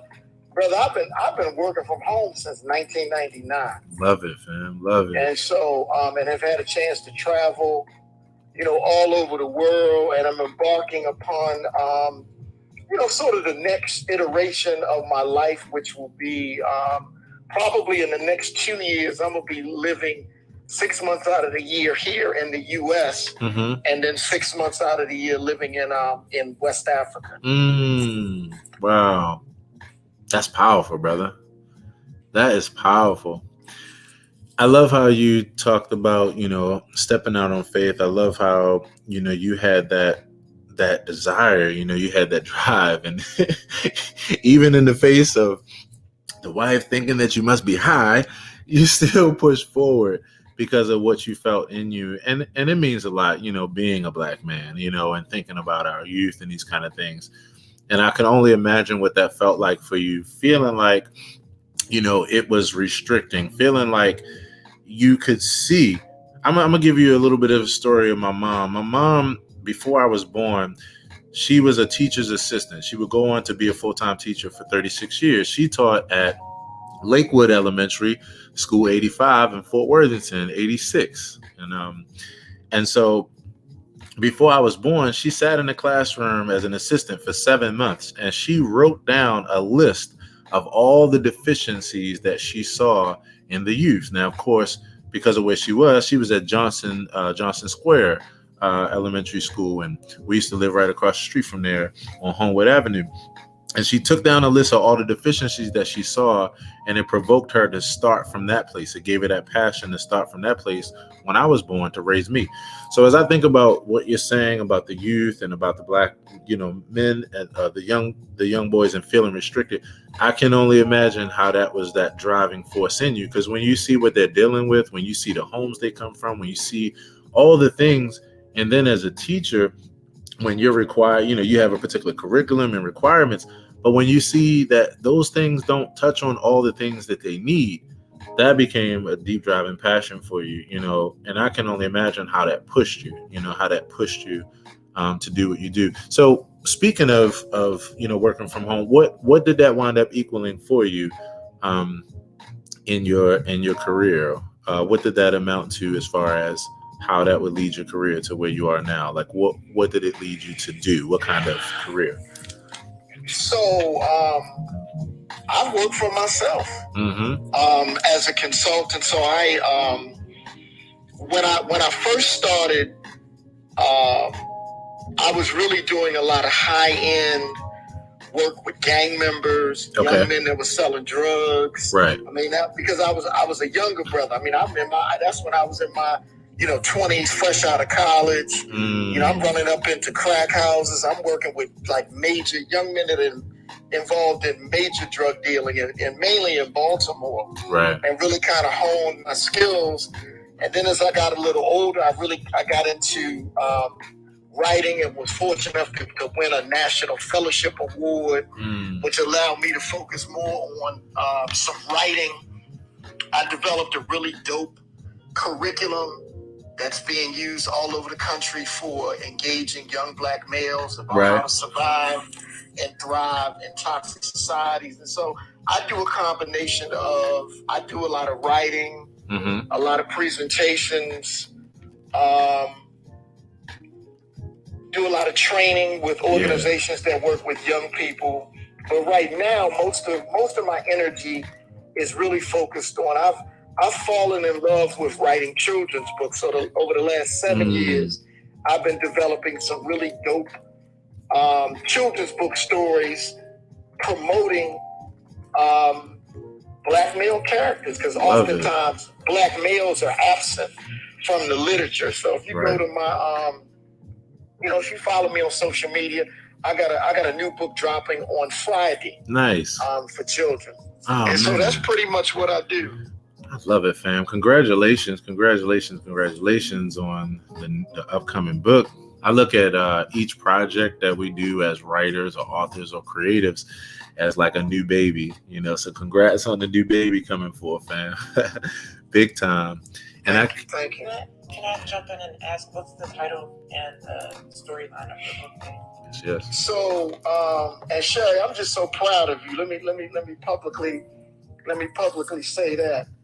The new book is called Chef Toussaint, and the lead character is named after the Haitian revolutionary Toussaint Louverture, because I always figure out a way to name one of my characters after a African-American historical figure, an African-American historical figure, to always promote history. But Chef Toussaint is a 9-year-old master chef living in Atlanta, Georgia. He's already been featured on the Food Channel, the Food Network.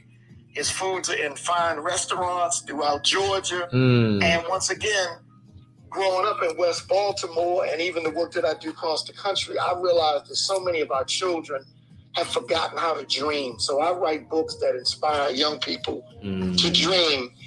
And that's my new book. It'll be out on Friday. I have another book dropping in April, which will be the first book that I'm writing for little girls. And my daughters, even though my daughters are older, my daughters are 24 and 16, they've been pushing me to write books for girls, even though most of my books are for boys. I have a book coming out in April.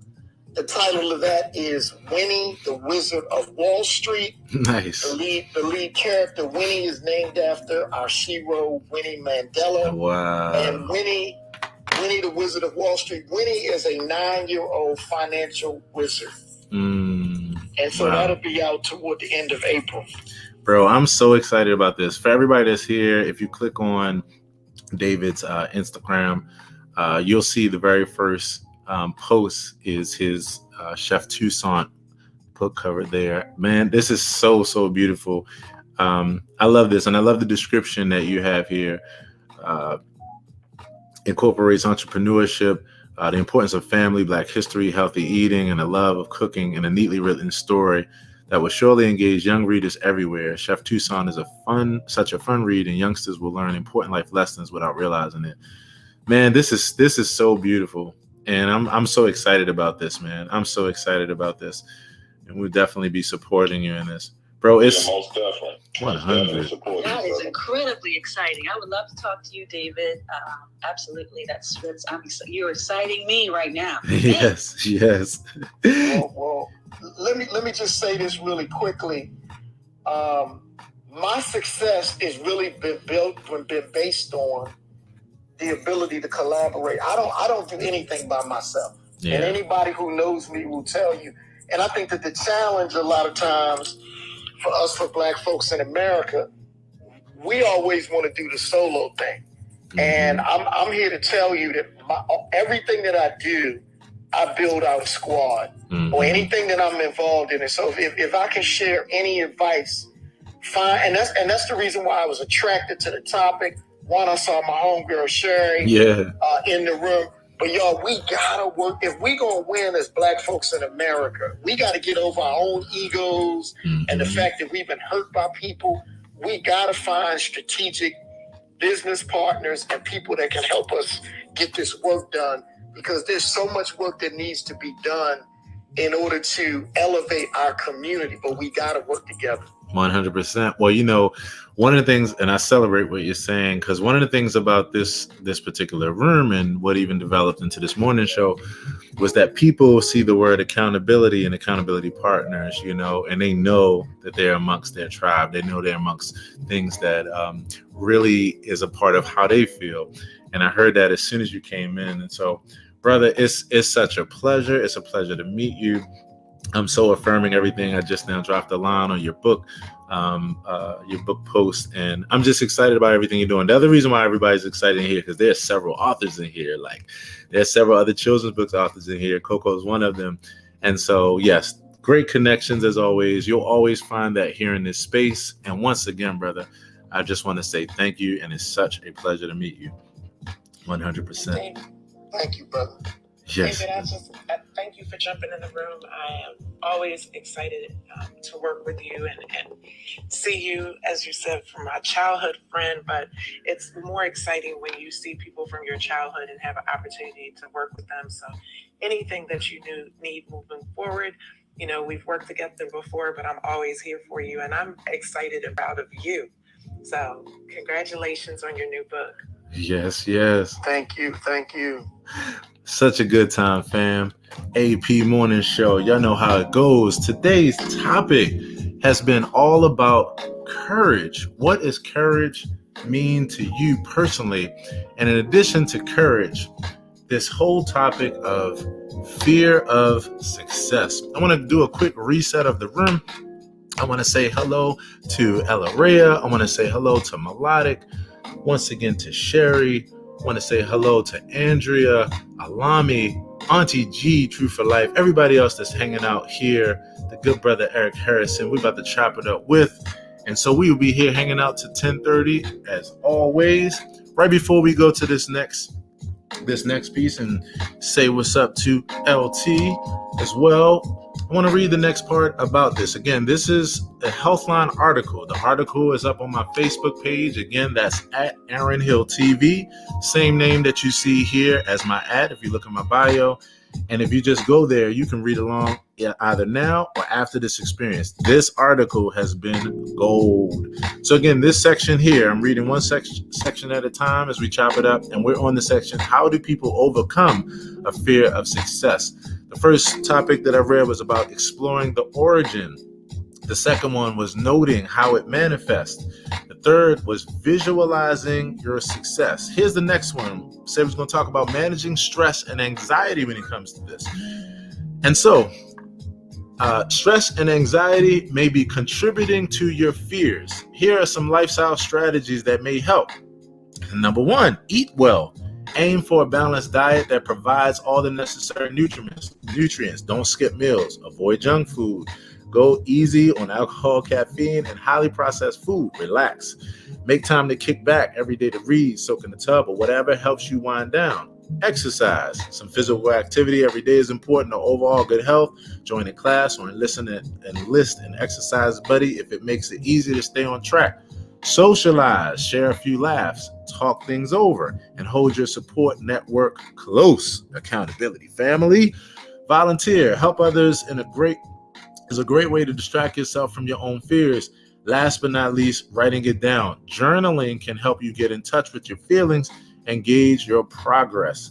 And after that, we'll talk about getting professional help. And then I'll read that now. And then the last piece that I won't read now, I'll wait, it will be the takeaway. Get professional help. Overwhelmed and can't get a handle on things? Consider seeking a professional therapist who can help you cope with fear of success. Now, I love it. I'm going to read that again, because again, for everybody, all the way people in the back, this is a concept that most people are not familiar with. Fear of success. We're very familiar with fear of failure, but not fear of success. And if you missed anything here in this experience, you didn't hear any of this conversation, you can go back. All you got to do is just go to my Facebook. We're on Facebook Live. And so if you're overwhelmed, you can do that. You can get professional help. Consider seeking a professional therapist who can help you cope with your fear of success. You may benefit from cognitive behavioral therapy, CBT. CBT can help you to learn to view success differently and to practice alternative ways of handling fear of success. And so on that tip, we're going to say what's up to LT. LT, what it be, LT? Where you at, LT? What it be, LT? At 7:04 in the morning Pacific Standard Time. LT, everybody, let's say good morning to LT. Good morning, LT. Good morning, LT. Good morning, good morning. What it be, y'all? What it be, LT? LT, what it be is today we are talking about courage, what it means to us personally, and also this whole idea of fear of success. I heard a quote a while back that started me really on this journey in 2009 with understanding this. And it was the quote, "Our greatest fear is not that we are inadequate, but powerful beyond measure." And it sparked a thought that would then lead from then to now with me studying this concept of fear of success. And so today we're chopping it up, thinking about that and other things. What's going on with you, LT? Oh, man. I'm getting dressed. How about that? Let's get it, getting dressed. This is day what? This is day 3 of the Day 3. I'm leading with love. Whew. Let's talk about it.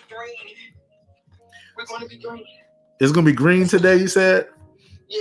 I'll say so you hitting it. You want to switch the colors up. So you coming from the heart today. You hitting the heart chakra today. You on your green today, huh? That's how you feeling, huh? That's how you feel. Green is sexy, baby. What are you doing? I love it. Hitting that heart chakra. So you started off with pink and black, and then I'm looking at this beautiful, what is this, like tan or taupe, like a taupe or tan? Yes. That shit's fire.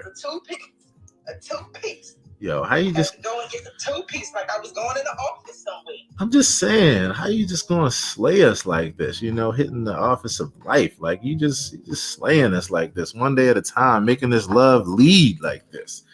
Yes, and when I tell you that, it just kind of go along with everything that you're talking about in the room, the fear of success, and so you got to be it before you can see it. Yep. It's my motto. Yep.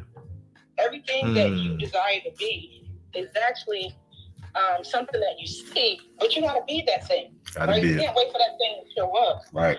And so I put that with a combination of faith. Right. Love it. And how faith actually operates. Yeah. Donnie Lawrence have a song that says, "It doesn't have to make sense, but it makes for great faith." It's one of my favorite songs. And I'm just making faith. I'm making faith. And so I think that to some degree, depending on what success I am striving for, what dimension is at, right, there is a fear. I want to go there is a fear. Right. Because it's the unknown. Right.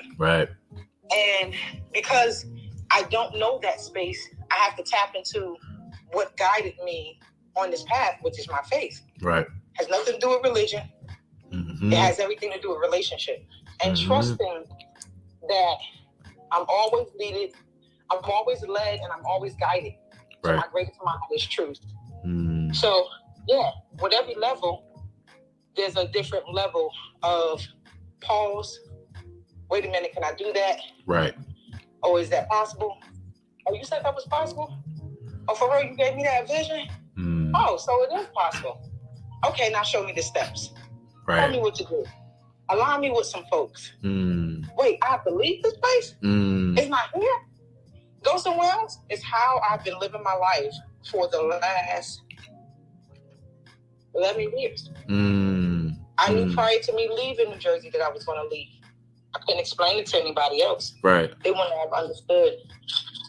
And I had never been to Charlotte. So I've been stretching myself out of my comfort zone many times. Right. Many times. And I continue to do that.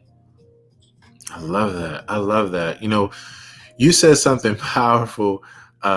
You said you got to be it before you can see it, right? You gotta be it before you can see it. Absolutely. Oh my gosh. I love that. It's such a nuanced thing, but it's so hard to explain, you know, but it really is that whole speak those things, you know, it's the word, it's the living it out. And, you know, LT, that has literally been who I have been and who I continue to be. Like, whatever I want to be, whatever I want to see, I just start living. I live it out. I live it as if like I go the places where, look, let me tell you, LT, and this is for everybody here. I so love telling this story.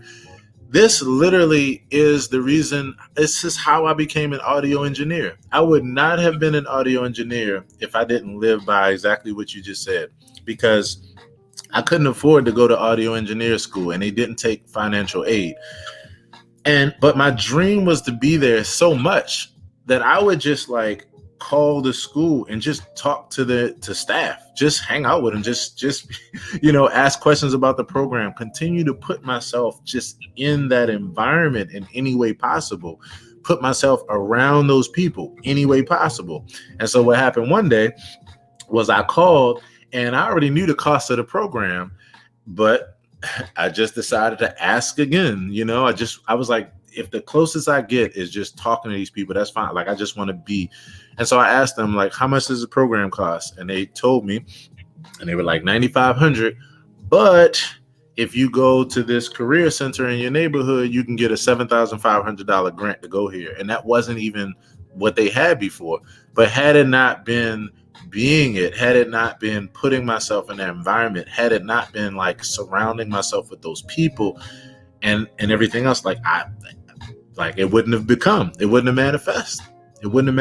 So I really appreciate you saying that, because it is something that you can apply to so many different levels. You can apply it to every part of your experience and all 5 of your senses. You could apply it to putting yourself physically somewhere. You can apply it to verbally and orally communicating and conversing. In some cases, you can put yourself there when it comes to that environment with scent and taste and touch and every damn thing. My deal is create that experience and you'll create the experience. It'll manifest itself. You know, so I really, really dig what you're saying. I know another thing too. What you said, create the experience so that you can create the experience. Yeah, create the experience so that you can create the experience, because the manifestation first starts in the head, you know. And so I just appreciate that. And that's what I see you walk out. That's what I see here. That's what I see with every accountability partner in this room. It's the only reason why most people are here. Like, the word accountability and accountability partner, it doesn't speak to you unless you're in that mindset, unless you're a person that's about connecting, as you're a person that's about manifesting, you're a person that's about like what it takes, as David said, is coming all together and these kind of things. And so 100%. And I also know too, you getting dressed over that motherfucker. You getting it in. Let me just give y'all a sneak peek of what it's coming together to look like. We about to get this coming together. PTR game about to be on hook. While she's doing that, PTR. You got it. You fast, golly. You got the quick draw. Oh shit. Damn, LT. Let's get it. So that's how you feeling today, LT? You hitting us with the verde, the green. Listen, you gotta be it. Yes. See it, man. When we started this pandemic, that was one of the instructions from the divine for me. Get yourself up every day. Yes. And get going somewhere. Yes. And not only are you going somewhere, I'm preparing you for some things. You asked me for some things, but you got some behaviors. You got some things that you're doing that's not in alignment with what you asked me for. Not in alignment. And so I oftentimes say people always ask, but they don't prepare. Very few prepare for what they ask for. Yes. And so what you did, even with the music, that was more so of magnetism. Right. You kept putting yourself in the space, right? You kept being it. And you wasn't taking no for an opportunity. If they told you no or they told you a price, you looked at it and said, next opportunity, next offer. You use your no. I love flipping the word no. No means nothing to me. It doesn't mean no. Because I'll turn that thing around and turn it on. Right. That means on for me. Yes. I'm like, wait a minute. I had this vision, right? And the vision is to do something. And you tell me that it's not possible. I wouldn't have been able to see it if it wasn't possible. Right. I had to see it. Right. Right? I had to see it. So that's what everything. So I'm at a point now where I want to create a space for myself that allows me to own my time and my freedom. Right. With finances with freedom and ease. I would like to travel for a whole month. Right, and have things on automation, right, and not worry about, I didn't worry about coming back and doing X, Y, and Z, but I want to let it flow. Yes. I've been out here for a while, and that causes me to now do something that is uncomfortable, which is asking for what I want, or calling to action, calling forth, putting myself in position to solve the problems of those who need what I offer, and stop being the best kept secret. I've been the best kept secret for over 10 years. They've been telling me this for like 12 years. Like, where you been? Wow. I'm like, oh, just been over there. They said, so why we don't know about you? Why you don't tell what you do? Like, what's that about? That's a form of fear right there. That's a form of fear. Yes. When you hide it. There's nothing wrong with you actually, putting, letting people being seen. There's nothing wrong with being seen. Right. You have to know that. Yeah, I was going to say you have to know that. And that's why you need other people like yourself and like everybody else here, that you need someone else to be that example in that way, so that you can hear that and feel that and experience that. LT, you're going to love it. If you get a chance to go back and watch the replay of this from earlier, oh man, you're going to love, because what you just named, I named like the several traits of fear of success. And it had a lot to do with being seen and a number of other things. I think you're going to really dig it and appreciate it. Oh, yeah. I'm going back to listen to that. Even though I heard some of it while I was in the tub, I took a level back this morning. Yes. I just put y'all all in my business. You know what? I want to help. I want to support the women who, sometimes struggle with being, having that duality and thinking that we always have to be aggressive, right? This is what this whole leading with love is. I want to turn down that aggression, that inner city kid aggression, that one that thinks that she needs to always fight. It always needs to be tough. It always needs to be hard. No, I want to tap into my feminine and saying, you know what? It comes to me with freedom and ease, because I am a reflection of love, and that love follow me. Goodness and mercy shall follow me. Those things. 100. These are principles. Super good. And again, I love how you're showing up this morning, because it's the number one thing I believe in. If you want to go somewhere in life, you want to go to you reach your dreams, you have to live them out. You have to be them before you see them. You have to. And so that's what allows them to come forward. I read it in a book a while back. I read it in many different books in many different ways, but I remember one of the first ways, it was a book called How to Start and Run Your Own Record Label. And the person in it was talking about how she, as a one-person company, started living as if she was a larger company, even the way that she talked, even her language, and before you know it, it all manifested itself. I'm going to actually read this last part of this article, and then we're going to jump to the good brother Eric Harrison and say good morning, see how he's doing. The takeaway from this, the takeaway, fear of success can be obvious or it can lurk beneath the surface, so you don't recognize it for what it is. Either way, it's a genuine fear that can come at a great personal cost. If you're scared of success and its consequences, recognizing it is step one. There are a few things you can do right now to start combating this fear, or a therapist can help you to learn to embrace the changes that come along with your dreams. And so I'm going to stop there. And let's say a huge good morning to the good brother, Eric Harrison. Good morning, Eric. How you doing, fam? What's going on, beautiful people? How y'all doing this morning? Hey, bro. Doing well, bro. Even better now, bro. Even better now. Yeah, got the good brother in the house. I wanted to holler at my brother, David. Me and him have actually had an opportunity to share some rooms. And one of them was Black Man's Therapy, which was a really dope space. And when he spoke, we were actually speaking to a young brother that had actually shared some things about some stuff that he had been going through. That was very similar to his background. And he really was able to, talk him down from some things and really help him.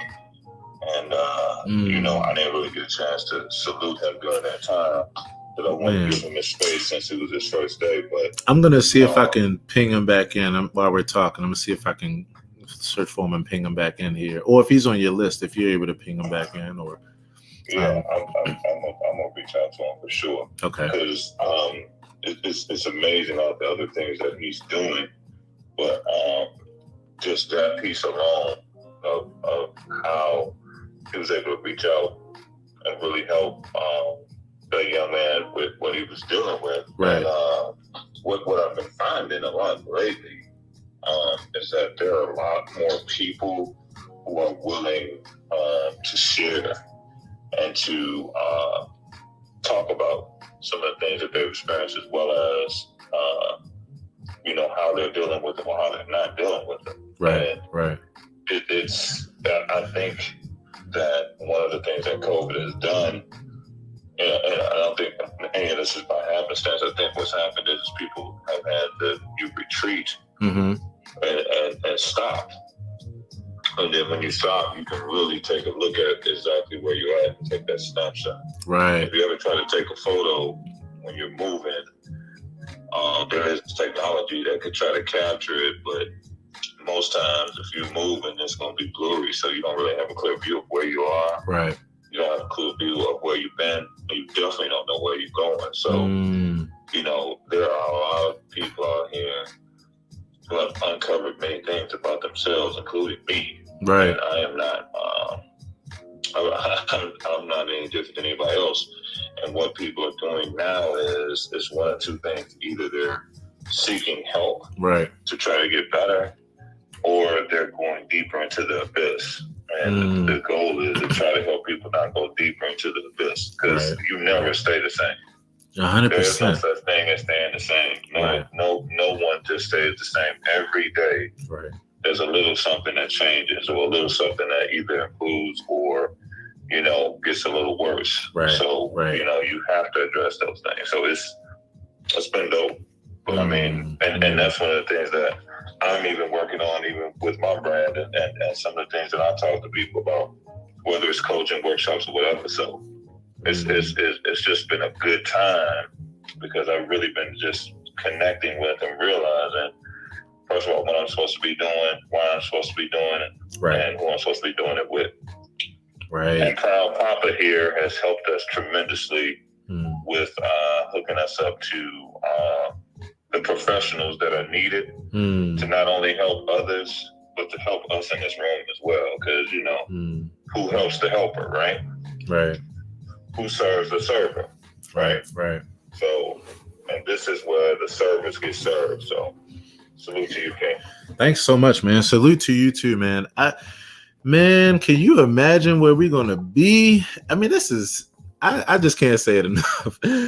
You know, I've been on this app since December 3rd, and I think I started this room before it was even a morning show, when I was just being accountable to myself and just meeting some new people.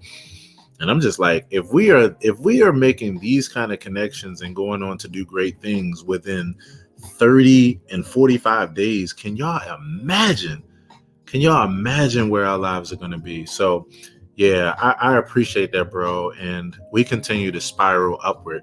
You know, this topic today about courage and the fear of success and these things, you know, these topics is just so important. And I'm just glad we can chop it up here today and just help each other out, you know.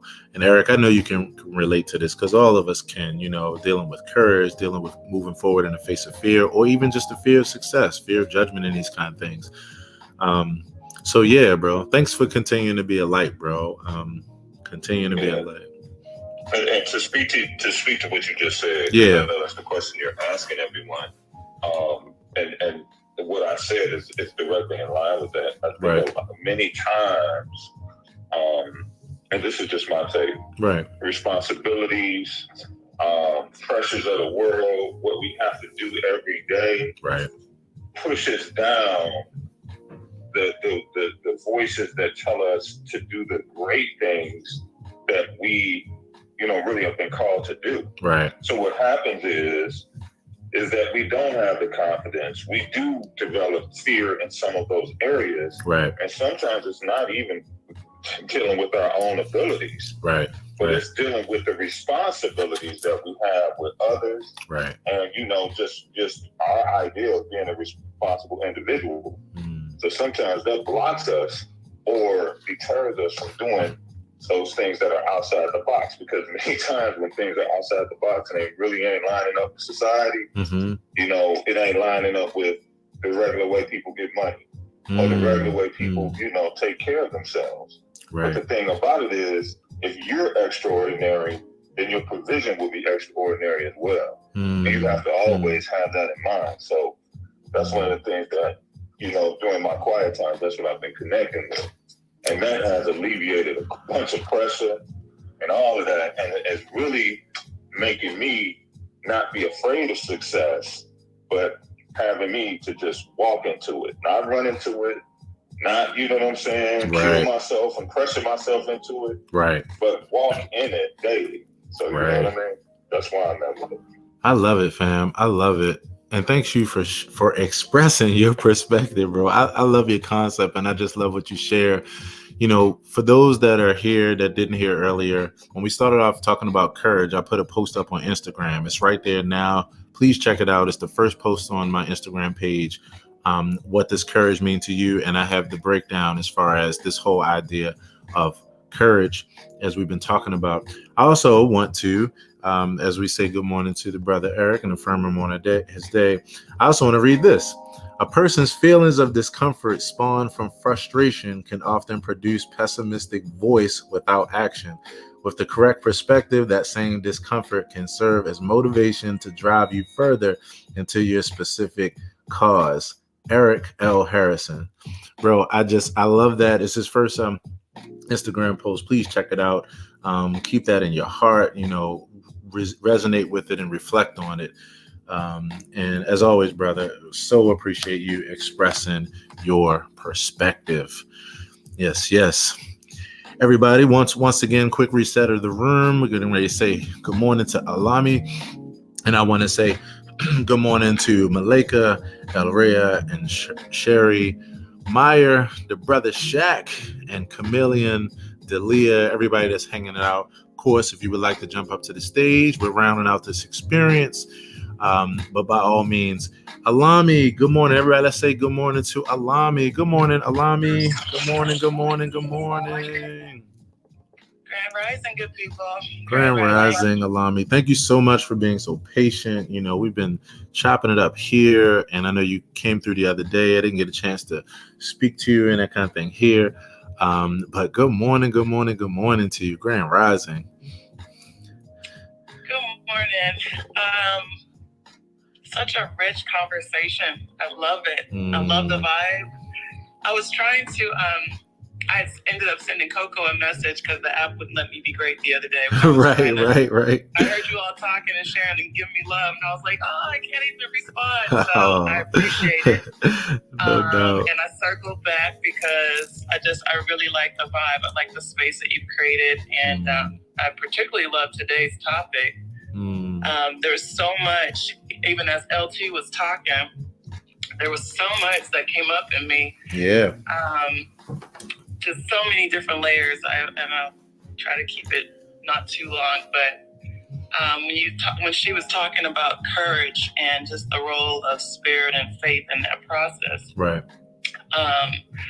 My own story is I'm a very spiritual person. Right. But that was amplified tenfold a few years back when a series of losses kind of broke me down and brought me to my knees. And prior to that time in my life, my relationship with my divine source was very circumstantial, right. if you will. Right. It was kind of routine and ritualistic, but didn't really have the meat of the connection. And when you get broken down in your flesh and you start looking for options, and all of a sudden you give up your undivided attention. Right. Right. So that's kind of what happened to me is Spirit got my undivided attention, and my relationship to that entity changed. Right. And instead of me kind of moving it at my own will and then checking back later, the order became different, where I was following instead of leading. And so what that ended up looking like was a series of things. I took the big leap and quit my job without having a job or a business or an income for that matter. Right. And ended up swimming, Right. managing, and actually had a stellar year, my very first year, given that unknown. But nice. That was my first leap of faith and expression of courage, if you will. Right. And then a couple of years ago, after about a year of just hearing this nagging, intuitive voice telling me to move to Houston, I literally, it was in March of 2019. Yeah. Where one day I couldn't avoid it anymore. I knew for a year prior to that, just different little influences kept crossing my path, telling me to move to Houston. And I was literally in my mind saying, God, I don't know anybody in Houston. And why Houston? And, I've never even been to Houston. What is that about? Right. But on this one particular day, there was just a series of different experiences that I had that confirmed for me that was what I was supposed to do. Right. So without having ever been to this place or knowing anyone that could help support me in the transition, I sold my house and shut down my job and packed up my kids and my dog, and we moved to Houston. Wow. And my business, everything, I moved blindly to this unknown land. Right. And so many people, as it relates to courage, so many people who watched me from the sidelines said, oh, you're so brave, you just have so much courage, and saluting me from the sidelines, which was beautiful and appreciated. Right. But I'm like, this isn't about courage for me. This is an extension of my faith system. And the knowingness that I have within my heart of how I'm being led. So I think for each person, courage may look a little bit different and be defined a little bit different. Right. For me, I don't really use the word courage because, again, I reverse the order in the way I move. So I'm following, not leading. I think if I were leading, then I would feel like I'm being more courageous because I'm out on the cutting edge of the front line of whatever's next, but that's just not how I perceive my own existence. Right. So there's that. But yeah, I don't want to be too long. Well, let me ask you this. I like how you put that, because courage is a mutable thing and it does show up different, for different people. The one thing that's, I would say what would be the defining factor would be, was there fear there when you were moving? And it doesn't sound like there was, even though you... Oh, no, friend. Let me clarify. Okay. Okay. No, and I appreciate you even bringing that concept up, because when I quit my job, of course, it's tremendous fear. I was making 6 figures and then I went to 0 figures. Okay. There was tremendous fear. But during that time, especially as I was preparing to take that first leap, and I often tell my clients the story of how I had to renegotiate my relationship with fear and failure. I had to renegotiate my relationship with fear and failure in order to continue to move forward. Right. And a lot of people think that, or not just think, but behave in a fashion such that when they feel fear, they run the other way. Yeah, debilitating. Right? It's like to avoid at all costs, because nobody likes to be uncomfortable. That's the thing. Yeah. And so, and part of my renegotiation was learning how to be uncomfortable in those moments. Yeah. Learning how, because it's only when we're uncomfortable that we are growing. If you are comfortable, you're at status quo. Period. Yep. So just learning how to coexist with my fear and redefine how I looked at failure. Like, that was tremendous for me. Right. And continues to be. So that's powerful. I can so appreciate that. And, it's interesting because when I think about the uncomfortable, right, and renegotiating, we do this every day. For those of us that do anything with exercise, we do this every day. It does not feel good for your muscles to burn when you're working out. In fact, your body sees it as an attack. Like, what the hell are you doing? What's going on? But because of our renegotiation, because of our changing our perspective as far as the relationship to this feeling, then we experience it differently. I'm a person who's been an avid into working out since I was, 17 years old, since I was in 11th grade. And so for me, I have a different kind of association with it where it's welcoming, because I'm not thinking about the initial feeling per se. And even when I am, I'm connecting it to a greater reality that serves me. So like you said, I've had a different repositioning and a reconfiguring. I love how you put that though, because that is exactly what it is. That renegotiating, perspective is everything. And so when we as persevering human beings have the ability to, or have the moment, or have the opportunity to redirect that, and when that happens, it really is an amazing thing. It really does show the perseverance of the human spirit and of human beings. It's why we are who we are today. So I love that. Being able to own our fear, being able to own, the idea of failure, and then to look at it through a different lens is just such a healthy thing, because those two things are, as long as you're a human, those two things are going to be there, just like the rest of the traits, and so learning to accept those things together is really what makes life and what makes a good quality of life. So I really, really appreciate that. Now, it's interesting that you would say that it's that. Now I can understand what you're saying when you say you don't really use the word courage and that kind of thing. But I'm curious how you would describe that. I mean, you have in a number of different ways, but I'm curious how you would describe that if you were to sum up that kind of moving forward in the face of fear, and I love adjectives. So I love how you're describing it in different ways with your faith and these kind of things. It's such a beautiful process. For me, so again, when I reverse the order of my relationship to reality, instead of me leading, I follow. Right. Then everything becomes more about alignment.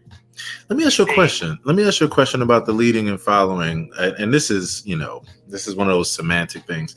It's interesting because I almost see the two as the same, even though, I think that words are flexible, of course, and they don't have intrinsic meanings. They only have usages, blah, blah, blah. So, but it's interesting because it's almost like, at least in my experience, if I was to take that concept, I feel like you, as far as the following, it almost feels like in following that voice, you are essentially at the same time leading yourself. Would you say that it's kind of similar, or this still not the same? Yeah. So all of it is happening through this vessel, right? Right. So for me, the distinction is that when I'm leading, I'm in my ego. Okay. It is the part of me that is only only limited to what my mind and body can do. Okay. Okay. And when I'm following, it's more intuitive. Okay. It's the gut hunch, right? The inner knowing and sense. How does it feel in your body? Understood. When I make decisions, that's how I make decisions. It's of course looking at the surface of the 3D aspects of the reality, the logical aspects of it, but ultimately the decision comes from how it intuitively feels. Yeah. And we've been taught, most of us, if living in North America particularly, we have been taught to deny that aspect of ourselves. We've been taught that if you can't think it and if you can't see how you can get it done physically, then it can't be done. And if you can't reason your way to it, then you don't have an answer. And I don't subscribe to that anymore. Yeah. Like, every decision I make comes from the inside out. It comes from me checking in, with my higher self, as opposed to just what I see in terms of data. Yeah. I love it. I love it. And I can so identify with that because, it all has its place. I mean, I think about left brain, right brain. I think about analytical versus intuitive and creative. And so I love it. And I love your perspective, Alami. And so thank you so much, so much for sharing, and I'm so glad we got a chance to catch up here. I was in the audience the other day with the Mother's Love room that you and Coco did. And I saw you. I appreciate you hanging out with us. No doubt. I was the one that was sending Coco the messages. I was like, oh my gosh, I know what that person's dealing with. Oh my gosh, that's good. But I didn't want to interfere with the vibe because I love the feminine vibe that was going on. But it is so good to talk to you, and OMG, thank you for being a part of the Accountability Partner family today and a part of the show. I love it. It's a vibe. Can I give some flowers to her? 100. Acknowledge her presence in this room. 100. I also was in the audience a couple of times in the room with her, and oh my God, the wisdom that flows from her and the elegance of her word, like, it's just amazing. Thank you for being here. I feel like I found it. Yes. I didn't know before, but I finally got a chance to meet you. And we twin in a lot of things, especially when it comes to just stepping out on faith and trusting your intuition and moving from that space. And so you just gave me another language of negotiating with fear, from me. And I'm like, okay, yeah. Make sure you have that conversation, So thank you so much for your life and your love. I appreciate you, sis. God is good, Queen. Thank you so much. Yeah, I have to give Alami her flowers. She is like my new BFF. I love you, Coco. I love you, Alami. I would try to be quiet and just, wait my turn and not do anything. But I'm like, she's here. Oh my God, we just talked on Sunday. We had like a 3-hour session, and she's amazing. Oh my God. So I love you. I love you too, Mama. Oh man, so good. Thank you so much. You're welcome, Alami. By the way, Proud Papa, this is one of yours too. This is like so. Let's think of it this way, right? Let's think of it this way. This is like either a grandchild or a great grandchild. Right. Because the area you have to understand and realize is like these relationships are in here, right? Mm-hmm. But then the power and the energy that's in this room actually spawns other relationships that come from it. That's it. So you could think like about something like pollination or something like that. So your seed, the one seed you planted, man, dude, it's going a long way in producing more seeds, and more people are planting them, and more people are being affected, and more people. So this is being so widespread that you may never know the people that you're touching, but just know you're touching them. 100. So come on, Proud Papa, do your thing. Matter of fact, flash them mics for the Proud Papa. Thanks a lot, bro. I really, really appreciate that. And that's what I enjoy about this space, because it's something that it's like seeing my life cyclically, right? If you were with me in 2008 YouTube, it equaled a 77,000, subscriber audience, doing this same thing, but not being able to do it in this way, just having to do it through video. Then you jump on Facebook 2013, and you all got a chance to meet PJ Oshunyoyin Cannon yesterday. And she's from Baltimore, but I couldn't remember, did we first meet in Baltimore with me performing as a musician and eventually playing at a lot of these different spiritual centers? Or was it my group that I started on Facebook 2013, Let's Talk Universal Spirituality? And so she reminded me yesterday, nah, we met in the group. It was I started this group, same thing like here. It was around that topic, and then it continued to flow in that way, and people continue to be connected. And since then, and then in other spaces I've done that, and so that's why I've been so excited here, because this is the only time I've gotten an opportunity to do this where I could actually hear people's real voices in real time, and it wasn't done in text over time or in emails. But if you were to see my emails every day, it's just flooded with these ripples. People are still, I started my company in 2007, and people are still like, oh my goodness, this is the greatest thing ever. Thank you so much for creating this. You're affecting people globally. So if anyone wants to know about that, you'll see in my bio that very first line that says owner of Fruition Music. Even while we're here, just Google Fruition Music and you're going to see a track record. And so I thank you for those continual words of affirmation, Eric. It means a lot. This is a quote that I wrote that's kind of in line of that. The question isn't whether you'll leave a legacy. It's what kind of legacy you'll leave. Strive to be a positive ripple in the waters of humanity. And that's what it is for me. It's being that ripple. What I talked about the other day was the web that we're creating. And so I've been excited to see so many relationships build, so many rooms, so many people go on to do amazing adventures. So I don't take it for granted or lightly. And even though I'm aware of it, because it's the reason why I do what I do, I still don't take it for granted getting flowers from you and from you all. So Eric, I love you, bro. And I appreciate you, man. Thank you so much. It really means a lot. This, as we're rounding out this experience, everyone, I want to say good morning to Meyer, Dalia, and Asim. And so we're rounding it out. Everybody, let's say good morning to the good brother, Meyer Clarity. What's up, Meyer? Hey, Meyer. I literally ran in the room. I heard my name from down the hall. I was like, oh shit. Right. Hey, Meyer. You heard that bell ring. Class is in session. That bell was ringing. Yes, sir. Hustle a little bit. 100. Oh, I also want to quickly say hello to Christy, hello to Princess, the good brother Shaq, Matasha. Thank y'all for so much for hanging out and being with us. Meyer, what's happening, bro? How you feeling today, man? Today's a good one. Yes.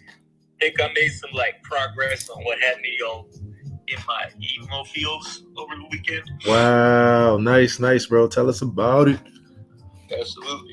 This is gonna be on trend, I guess, with what everyone's been talking about. So right. I figured I'd let y'all know a little bit about me and my backstory, kind of what led to yesterday's blues. But essentially, I was telling my therapist that it was kind of like the 5 stages of grief, but yes, applying it to my own life in a way. Right. So for the longest time, I feel like since the first stage is denial, I was in denial of no, everyone's got a rough life, Right. It's what it is. Right. And then what's the next one? Bargaining or anger or something? I'm gonna look these up. Yeah, I'm about to say, I'm gonna pull it up too while we're talking, because that's gonna be another topic that We definitely chop it up on. I got some good stuff coming your way. Yeah, 5 stages of grief for sure. Oh yeah, there you go. Denial, anger, bargaining, depression, acceptance. Yeah, so I feel like I just got over depression. Now I'm at like the acceptance point. But, right. Kudos, bro. Yeah, just to like make a long story a little shorter.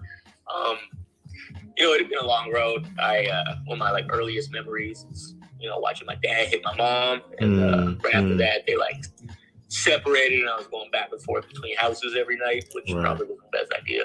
Right. And then, just like downhill from there, ended up like in random ass hospitals for learning disabilities and like all kinds of shit. Then I lost my best friend at 18, lost my mom at 19. And it kind of just been solo since then because my relationship with my pops is a little tumultuous. He's not exactly the most solid figure. Right. But yeah, so like, it was like it's been a long road, and all of that kind of just bleeds into music and like leads through it. And I feel like for the longest time I was like, everyone's going through it, it's all part of it. And then the anger part was like, well, fuck this, my life is so fucked up, so I'm allowed to be angry. I should be entitled to be angry at the world because I was failed by the adults around me. Right. And then, it can move on to bargaining where it's like, well, all this crazy shit happened to me, so therefore all this good stuff should happen to me in my career. And those expectations that won't help you because you're just gonna get mad. Which led me to like depression. I was like, well, I feel like my career ain't where it should be. And given everything I've gone through, I feel like I took a little detour to just, instead of focusing fully on music, I focused a lot on like healing and just understanding my damage and like what was going on, just all the shit from youth that like led into what makes me tick now. So in doing that, definitely like I was depressed that music wasn't going the way I wanted it to. But I think I finally just like the other day realized, I'm in this whole process of this, but for my life. And now I feel like I'm at the point where I got the like third party co-sign from the therapist that like, yeah, your life sucks. Now what are you going to do about it? I feel like that was the last thing I needed. And now I can just like move forward and, make positive from the negative. That struck me deep right there, what you just said. that really struck me deep because, so are you familiar with Gary Vee? Somewhat. Okay.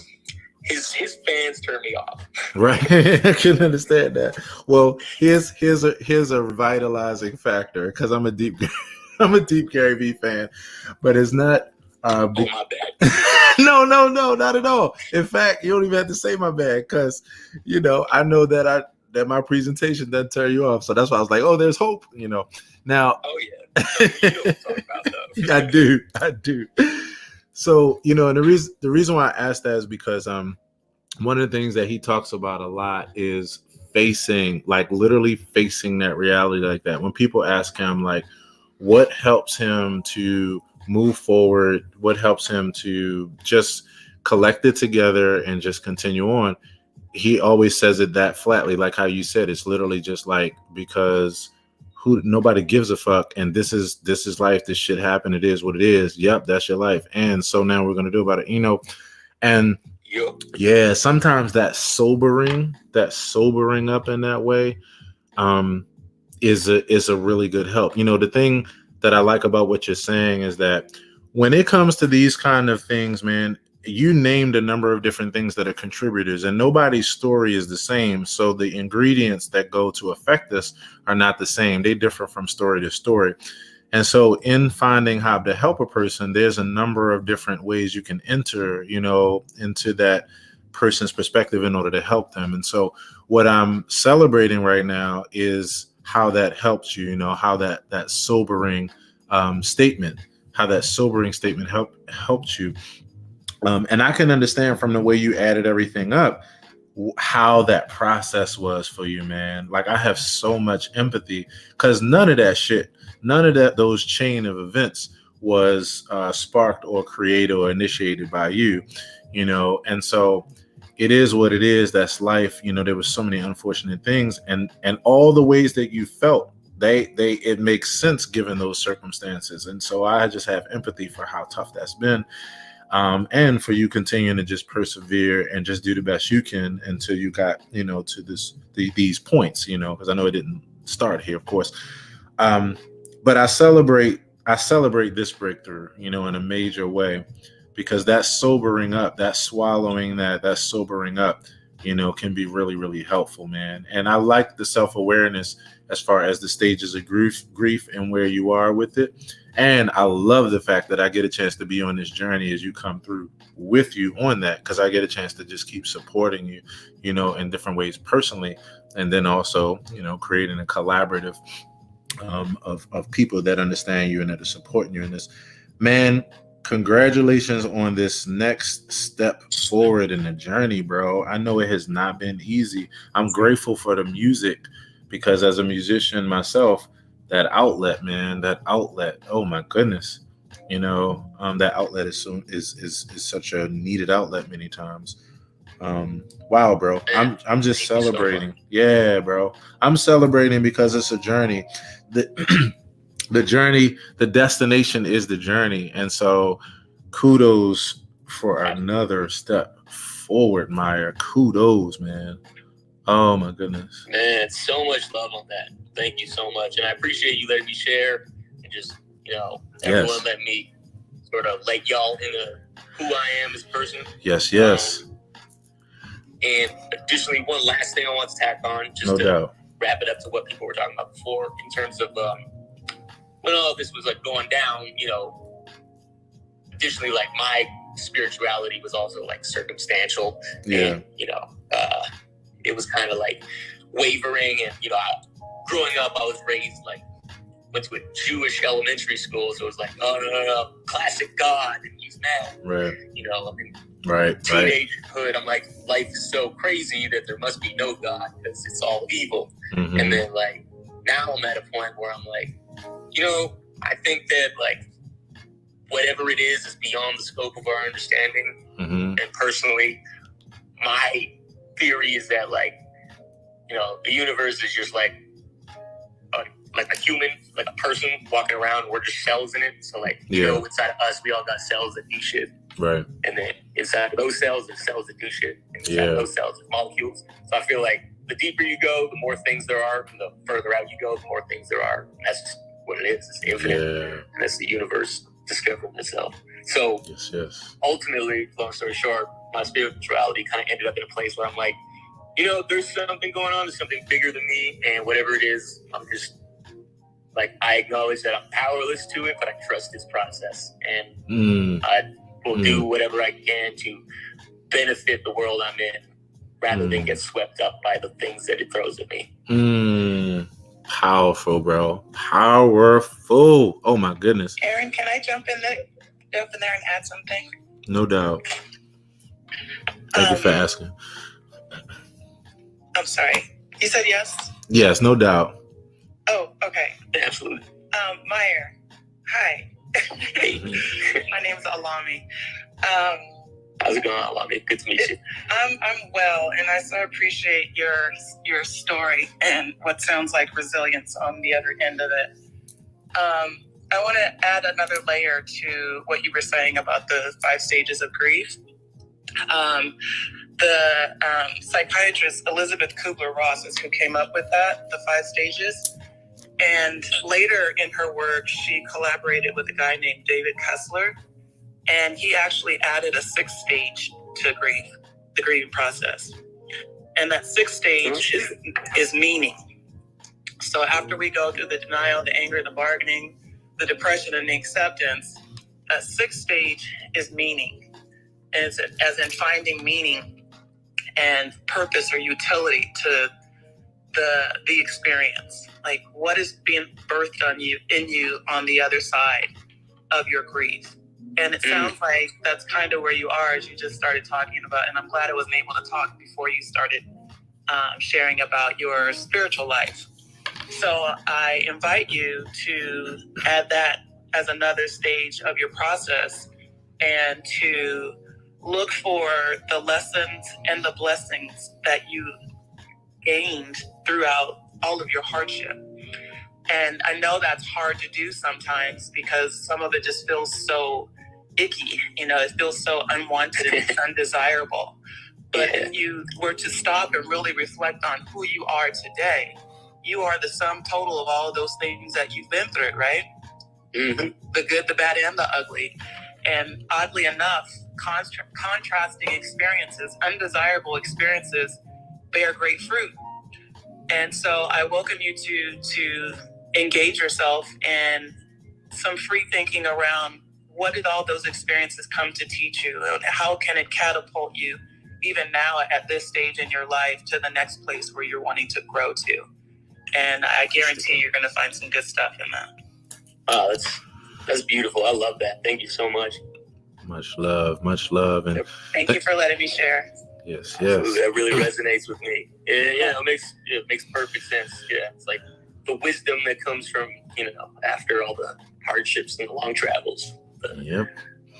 I heard another person put it a good way too, and they put it in the form of their last stage name. I think it kind of goes like clarity. The clarity that. Oh, my man. Hey, bro, I love being a mirror, and thank you, Alami, for the reinforcement as well, bro. I love the fact that you said, thank you for the share, and I also want to say, not only is this always a place and a space, not just here, but just me, period, and all those here too that care in this way. Not only is you always have place with me personally to share, but also to air too, bro, to air and to continue to air things out.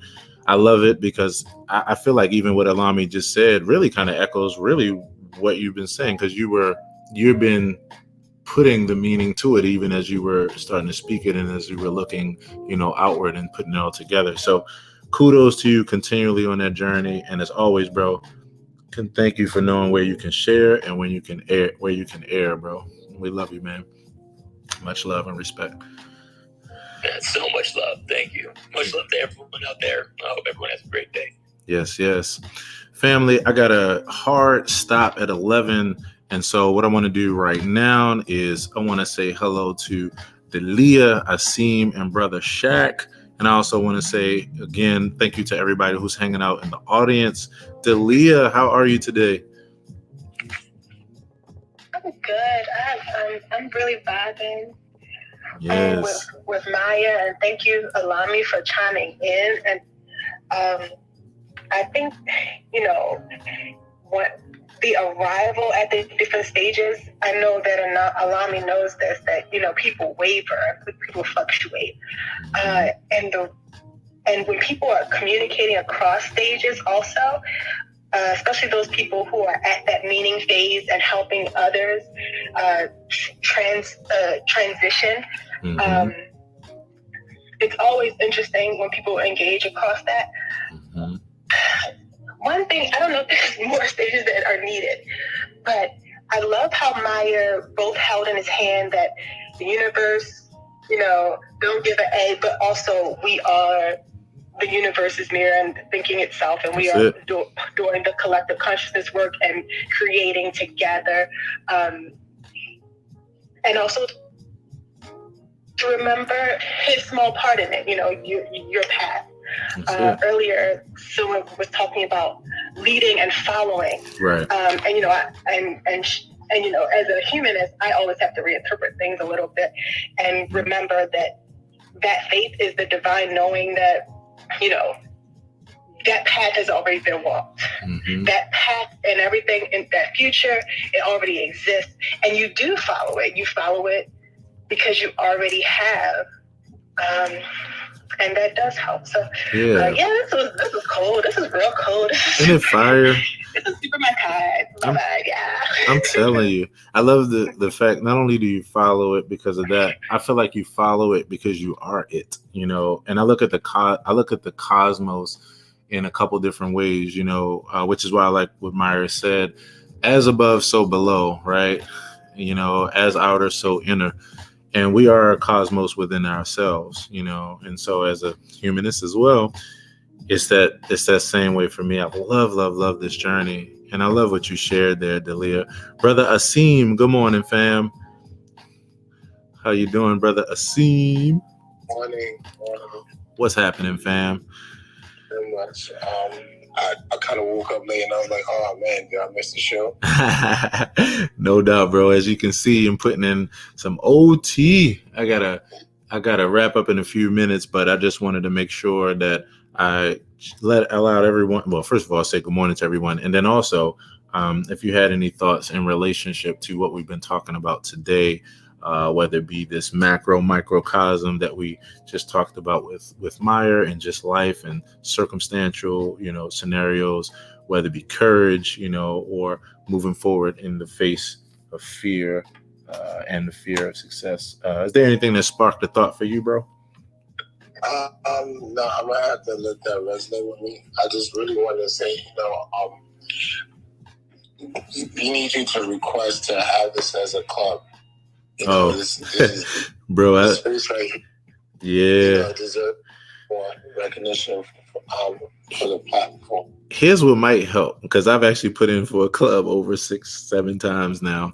And I'm not sure what the hang up or hold up is. What might help is if we all email, so my club would be the Accountability Partners Academy. And I actually been putting in for it since I got here. Interestingly, there are people that have been here a lot less time than I have that got one. So I'm not sure, but I'm glad I could still host rooms. But I definitely feel you on that, bro. And yeah, I'm continuing to try to email to figure out, what the deal is. So we'll see. I'm just glad I could at least continue to host this space, because at least that allows me to continue to put forth these efforts and build tribe across the globe. Much love, bro. Or maybe what you can do is send that before you have other emails. You can do like a little. People can write their name down that who wants to push for it too. You can add to your email. Yeah, in fact, I was going to say one way that we've been able to push, and because I've been a part of a few efforts, was for multiple emails to come through with the same tagline, and they'll pay more attention to it. So if anybody wants to help me with those efforts, just email support@clubhouse.com and just put in the subject line, Accountability Partner Academy, and go ahead and, drop in the message that you can even say we've been trying to get a club, blah, blah, blah. You can mention my @ because they'll ask you for that. And just those efforts have helped. So if you all would like to help me with that, by all means. And thanks, Brother Asim. I really appreciate that, because you see the vision and it means a lot to have other people, backing you on that. And kudos to you, bro, for hanging out with us today. And as always, with your presence, bro. I appreciate you. Definitely. One love. Brother Shaq, good morning, fam. How you doing, bro? Good morning, brother. What's the word? Hey, man, the words of the day have been like courage and, man, all kinds of stuff, man. I wanted to. I saw your post on courage. It's a good one. Thanks, fam. And for everybody else that doesn't know, or that slipped your mind, the first post on my Instagram is about courage. It was the biggest topic of today. I would love if you could put your 2 cents or $20 worth, whatever you feel, down there on my first post, just so we can continue the convo. And yeah, so have these thoughts sparked anything for you, bro, that you like to, as we wrap it up, as you like to kind of share, man? Well, no, I have nothing to add to it. I've just been really just taking in the energy. Like I said the other day when we was on it just helps me when I'm going through my mornings. I was talking to Kenny actually yesterday, and I said, this reminds me of when I worked in corporate America. Yeah. And you come in the mornings and you're going through your emails, and then you just be in there vibing with some of your coworkers. Right. That same energy. So like today was just one of those, I'm here working, I'm just listening to all the good things everybody's putting in, Maya and everybody else. Right. And just enjoying the environment. That's all, man. So 100. I just hope everybody has a productive day, blessed day. And let's just keep pushing towards positivity out here in this universe. That's it. 100, fam. 100. And I thank you for that. Everybody, the thing I so love about this experience and other experiences like this is that you always know, I never question whether there's anybody else out there that can relate, because I already know that.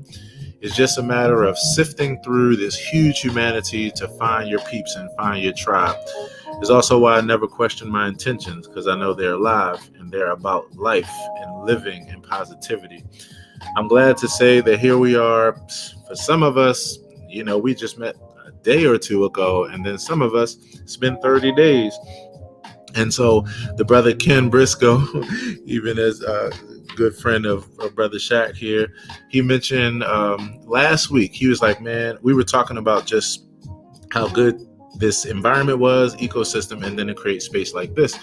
And he was like, man, I don't know anybody who I talk to every day. He said, this really amazes me.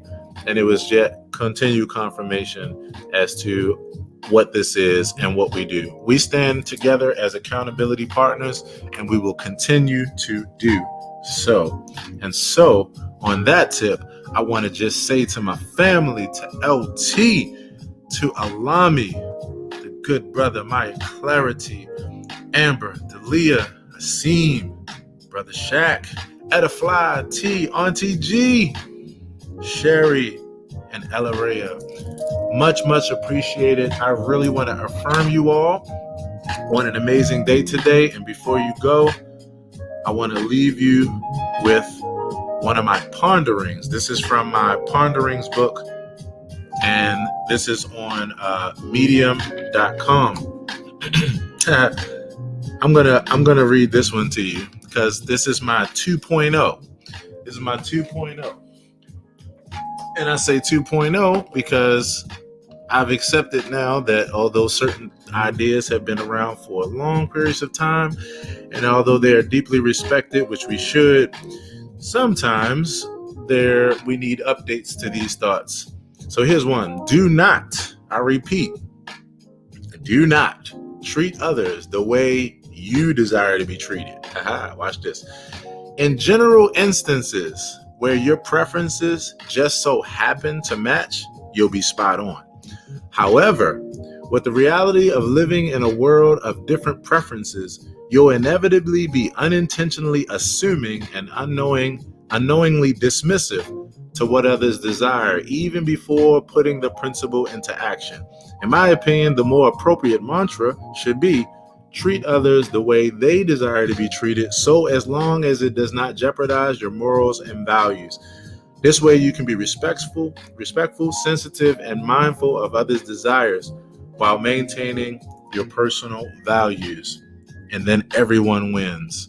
And so on that tip, I just want to say to you all, I love you. I hope that you have an absolutely amazing day today on purpose. Take all that you have here that we've talked about and garnered, continue to be that positive ripple and share that with others. And so last but not least, let's open up our microphones and let's just say one last good morning to everyone, to each other, and to affirm each other on an amazing day today. I love you, fam, and I affirm you on an amazing day. Everyone. Have a great day. Yes. Much love. Have a great day, everybody. I can't remember how Catholic Mass used to end, but it was something like, go out and, but basically something like, go out and like, spread. Let's ripple out, guys. That's ripple good. Out, everyone. Much love, Dalia. Much love. I love it. Have a great day today. Yes, fam. Yes, ma'am.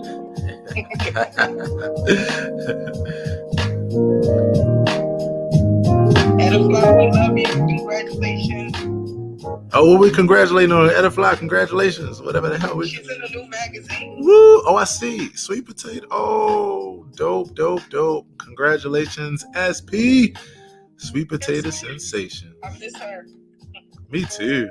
I know she out there working hard to make it happen, bringing these smiles with these sweet potato sensations. Sweet potato pies. Right. I gotta get mine soon. I gotta order her sweet potato pie, and I gotta visit. Oh yeah. Yeah, me too. Make it a whole experience, right? Just sit in the building. Right. Everyone should just fly in. That's all I'm about to say. We're gonna have to do. And fly out. Right. Hey, we're gonna do that. I'm telling you. I'm so serious. All of it. Because my desire is to meet everybody here in this family. So yes, SP, we coming for you. I have to go back and listen to this on Facebook. Oh my gosh, I can't wait because this joint was fire. Like, hey, bro, can I tell you to do? Can I offer something to you? Okay. Make little clips of these things, right? Oh, we and will. Put it on IG. We'll do this is like one of those ones where it's like, whew. So I have a couple things planned. I'm actually getting ready to work on some content that's just exactly that. The thing I had to do is I've got a couple assistants that's about to jump in and start helping me out with stuff like that. Cause I've been, cause that's the next step. Yeah. And I've been editing for years. So I like under normal circumstances, I do that, but I'm juggling so much. But yeah, that's coming real soon though. Real soon, LT. And thank you for that for sure. Yeah. I would love to just hear those things. And so that you know that I, most of the time that we're online, I kind of snap a picture of us, who's in the room, and always post it into my story, so that people know that we're live and in the building. So, in fact, you're gonna see that next because I grabbed a couple pics while we were hanging out. So thank you for that, people LT. know that that it even exists. I always make sure that we put that there, and just encouraging other people to just do the same. That you're part of a tribe. That just to do that, 100%. It shows love. It shows support. It also let people know that what's happening on Clubhouse for us as a collective. So I always try to make sure that I capture those moments and post them in there. 100%. Thanks for that, LT. Much. Are we meeting today?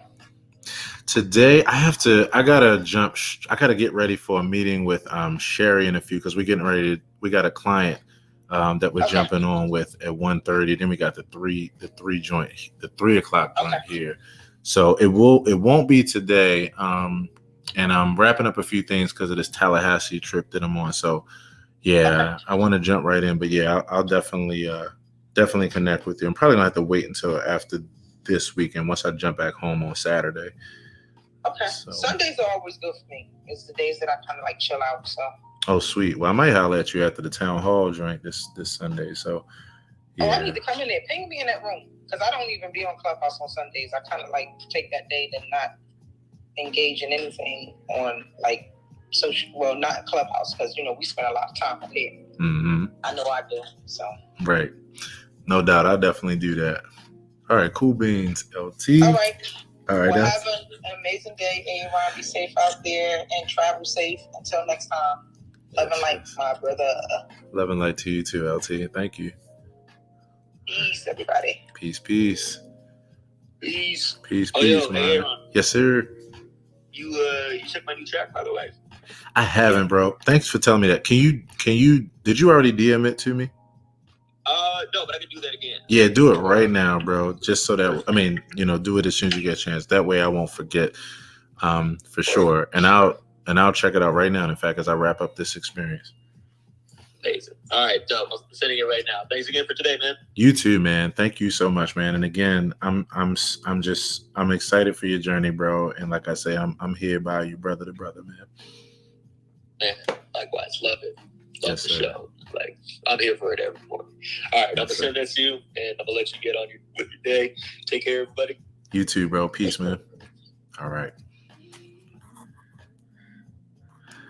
Thanks again, Elaria and Cherie. Thank you so much for hanging out. Oh my goodness, I just clicked on your Sherry. Oh my gosh. Can I say hi to you real quick, Sherry? Can you come up to the stage? Can I invite you? I don't like to do it forcefully. I would love, you might be at work. So hi. I've been saying your name, but I didn't look. I just clicked on your profile pic so I can bring it up big. Oh my goodness. It's so good to see you. Oh my goodness. It's so good to see you. So good to have you here. And I know you enjoyed this show. I can't wait to chop it up with you to see what you thought. Take care. And thank you again, Elaria.